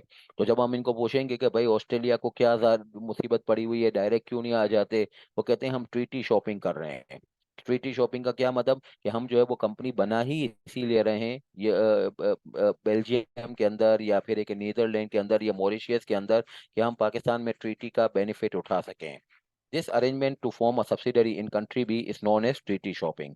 हमें ये कॉन्सेप्ट को, ट्रीटी शॉपिंग को अप्लाई करना, यानी कि इस कॉन्सेप्ट को जो है वो अप्रिशिएट करना है कि क्या इसमें कोई एडवर्सिटी हो सकती है, यानी इसमें कोई हमें ब्लेम कर सकता है कि आपने सही किया कि गलत किया। अच्छा, अब इसका जो है वो आंसर इस तरीके से होगा। In the given case the company in country B can be viewed as an entity और corporate structure that does not have an economic और कमर्शियल सब्सटेंस। उसका कोई कमर्शियल सब्सटेंस ही नहीं है, वो खाली पाकिस्तानी ट्रांजैक्शंस की जो है वो टाइटल कैरी करने के लिए बनी है। अदरवाइज आप देखेंगे तो उसके पीछे जो है सारे शेयर होल्डर्स, उसका सारा निज़ाम जो है वो ऑस्ट्रेलिया से कैरी हो रहा होगा, और वो सब created as part of tax avoidance scheme. तो फिर इसका मतलब है कि आपने उसको टैक्स अवॉइडेंस स्कीम के लिए बनाया है। यस, लग तो यही रहा है, यानी ट्रीटी को आपने शॉप किया है। Yes. On the basis of above, the commissioner for the purpose of recharacterization of income and deduction under section 109 may from tax year 2018 and onwards disregard the corporate structure in country B। वो country B में disregard कर देगा कि वहां पे कोई company exist भी करती है, और ट्रांजैक्शन इसी तरीके से चेक किया जाएगा कि भाई जो है वो कंट्री ए में जो कंपनी है उसको चेक किया जाएगा। कंट्री ए में मिसाल के तौर पे ऑस्ट्रेलियन कंपनी है, और ऑस्ट्रेलियन कंपनी के साथ जो है वो हमारा अगर फ्रेंचाइज और टेक्निकल सर्विस का एग्रीमेंट है तो 15% का टैक्स अप्लीकेबल होगा। अब वो कह रही होगी नहीं हमने तो जो है वो बेल्जियम के थ्रू किया है, वहां पे तो 5% है। ओ नहीं नहीं नहीं भाई, 5 नहीं चलेगा। क्यों? कंट्री बी को हमने डिसरिगार्ड कर दिया है, कंट्री बी की कंपनी को हमने डिसरिगार्ड कर दिया है। क्योंकि हमने किसको देखा है? हमने जो है वो लीगल ओनर को, बेनिफिशियल ओनर को देखा है, इमीडिएट रिसिपिएंट को हमने डिसरिगार्ड कर दिया। आप ऐसे कैसे कर सकते हैं? बिल्कुल कर सकते हैं। 109 में कमिश्नर के पास पावर है कि एंटिटी के एग्जिस्टेंस को भी डिसरिगार्ड कर सकते हैं, और जो है वो ट्रीटी बीच में आएगी तो उसको भी हम जो है वो नहीं खातिर में लाएंगे। While explaining the tax avoidance and reduction in tax liability in subsection 2 and 3 of 109, the law has also provided a space for commissioner to recharacterize even when such a claim of tax avoidance and reduction are made on the faith of tax treaty। ये खास तौर पे लिखना जरूरी है कि भाई tax avoidance के अंदर जब जो है वो कमिश्नर कोई रिकैरेक्टराइज करता है, या फिर एक कोई जो है वो डिसरिगार्ड करता है, या फिर एक कोई सब्सटेंस को प्रिवेल करता है, या फिर एक एंटिटी के एग्जिस्टेंस को डिसरिगार्ड करता है, तो उस सूरत हाल में वो इस बात को भी जो है वो खातिर में नहीं लाएगा कि टैक्स ट्रीटी बीच में इन्वॉल्व है। अच्छा, अब आप आइए खाली उसी डॉक्यूमेंट के ऊपर, बस टाइम हुआ चाहता है इसको जरा मैं रैप अप कर दूं। अच्छा, ये कोहेसिव बिजनेस ऑपरेशन है। इंशाल्लाह अगली क्लास में इससे हम शुरू करेंगे। थोड़ी सी एक बातचीत समझ लीजिएगा। ये जो 109 है, इसका क्रक्स ये निकला जो अभी मैंने सारे सवालात और जो आपको चीजें कराई।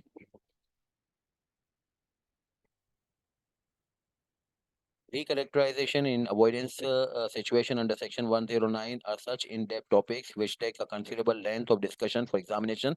Therefore, prima facie discussion हमने आज की, दो सवालात हमने कर लिए आज की क्लास में। आपने इसके बारे में दो बातें पढ़ ली।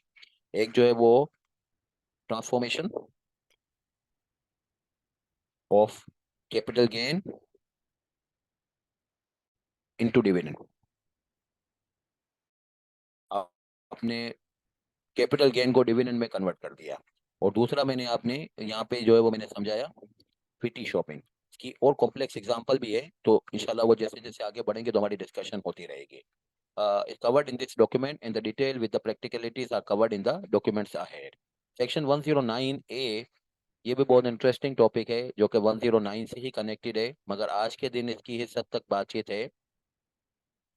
109 ये कहता है कि अगर आप जो है वो कोई ऑफशोर कंपनी बनाते हो, जिसको प्रैक्टिकल लाइफ में कहा जाता है control foreign company, own by resident of Pakistan, पाकिस्तानियों की बहुत सारी कंपनियां मलेशिया में, दुबई में, वियतनाम में मौजूद हैं। This has also been used in the past for tax avoidance through parking a foreign source income in foreign jurisdiction। आप जैसे मिसाल के तौर पे आपको यूएसए से कोई कमीशन मिलता है, कोई इंडेंटिंग कमीशन वगैरह, अब आप उसको पाकिस्तान में लाने के बजाय आप इसको दुबई में कोई कंपनी बना के वहां पे पार्क कर दी। पाकिस्तान में जो है वो लाते तो यहाँ पे टैक्स होता, और बहरहाल जो है वो दुबई में पार्क कर दी तो दुबई में बहरहाल इंडेंटिंग कमीशन के ऊपर इस वक्त तक जो है वो बहरहाल कोई टैक्सेशन नहीं है। हाँ, आगे जो है वो बहरहाल इसके ऊपर सितंबर 2025 से टैक्सेशन हो जाएगा, जो कि उस सूरत हाल में होगा जब दुबई की कंपनी का 3,75,000 दिरहम से जायद की इनकम हुई। तो बहरहाल आपने जो है वो दुबई में पैसे उतार लिए कि 3,75,000 दिरहम की मेरी इनकम नहीं होगी और दुबई में मैं टैक्सेबल नहीं होऊंगा, और वहां पे आपने पैसे बचा लिए। तो ये 12 लोग करते थे, और करते अभी भी करते हैं, उनको पता नहीं होता जो मैं आज आपको पढ़ाने जा रहा हूँ।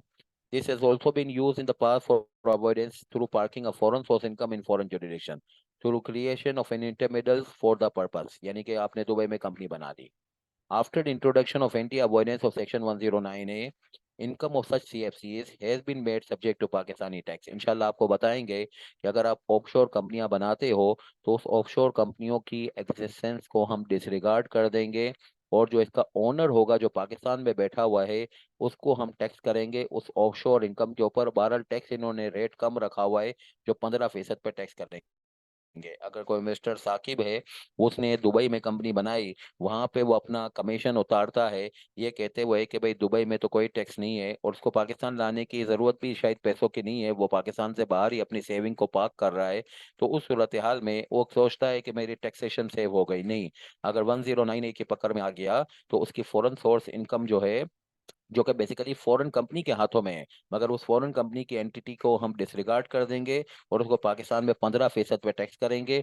और ये बहरहाल जो है वो इंशाल्लाह मैं आपको इनकम फ्रॉम बिजनेस के अंदर बता रहा हूँ कि किस तरीके से हम जो है वो पाकिस्तान से बाहर कंपनियां बनाते हैं और उसके अंदर अपनी इनकम को पार्क करके ये सोचते हैं कि उसके टैक्सेशन को हम सेव कर लेंगे, मगर 109A उसको फॉरेन एंटिटी की एग्जिस्टेंस को डिसरिगार्ड करके उसके पाकिस्तानी कंट्रोलर को इसके ऊपर 15% से टैक्स करेंगे। तो ये थी हमारी आज की क्लास। किसी का कोई सवाल हो तो पूछ लीजिएगा, वरना इंशाल्लाह अगली क्लास में फिर मुलाकात करते हैं। यहीं से आगे बातचीत शुरू करेंगे। इसमें कोहेसिव बिजनेस ऑपरेशन की डिस्कशन है, उससे शुरू करके फिर अगली चीज़ों के ऊपर इंशाल्लाह आएंगे।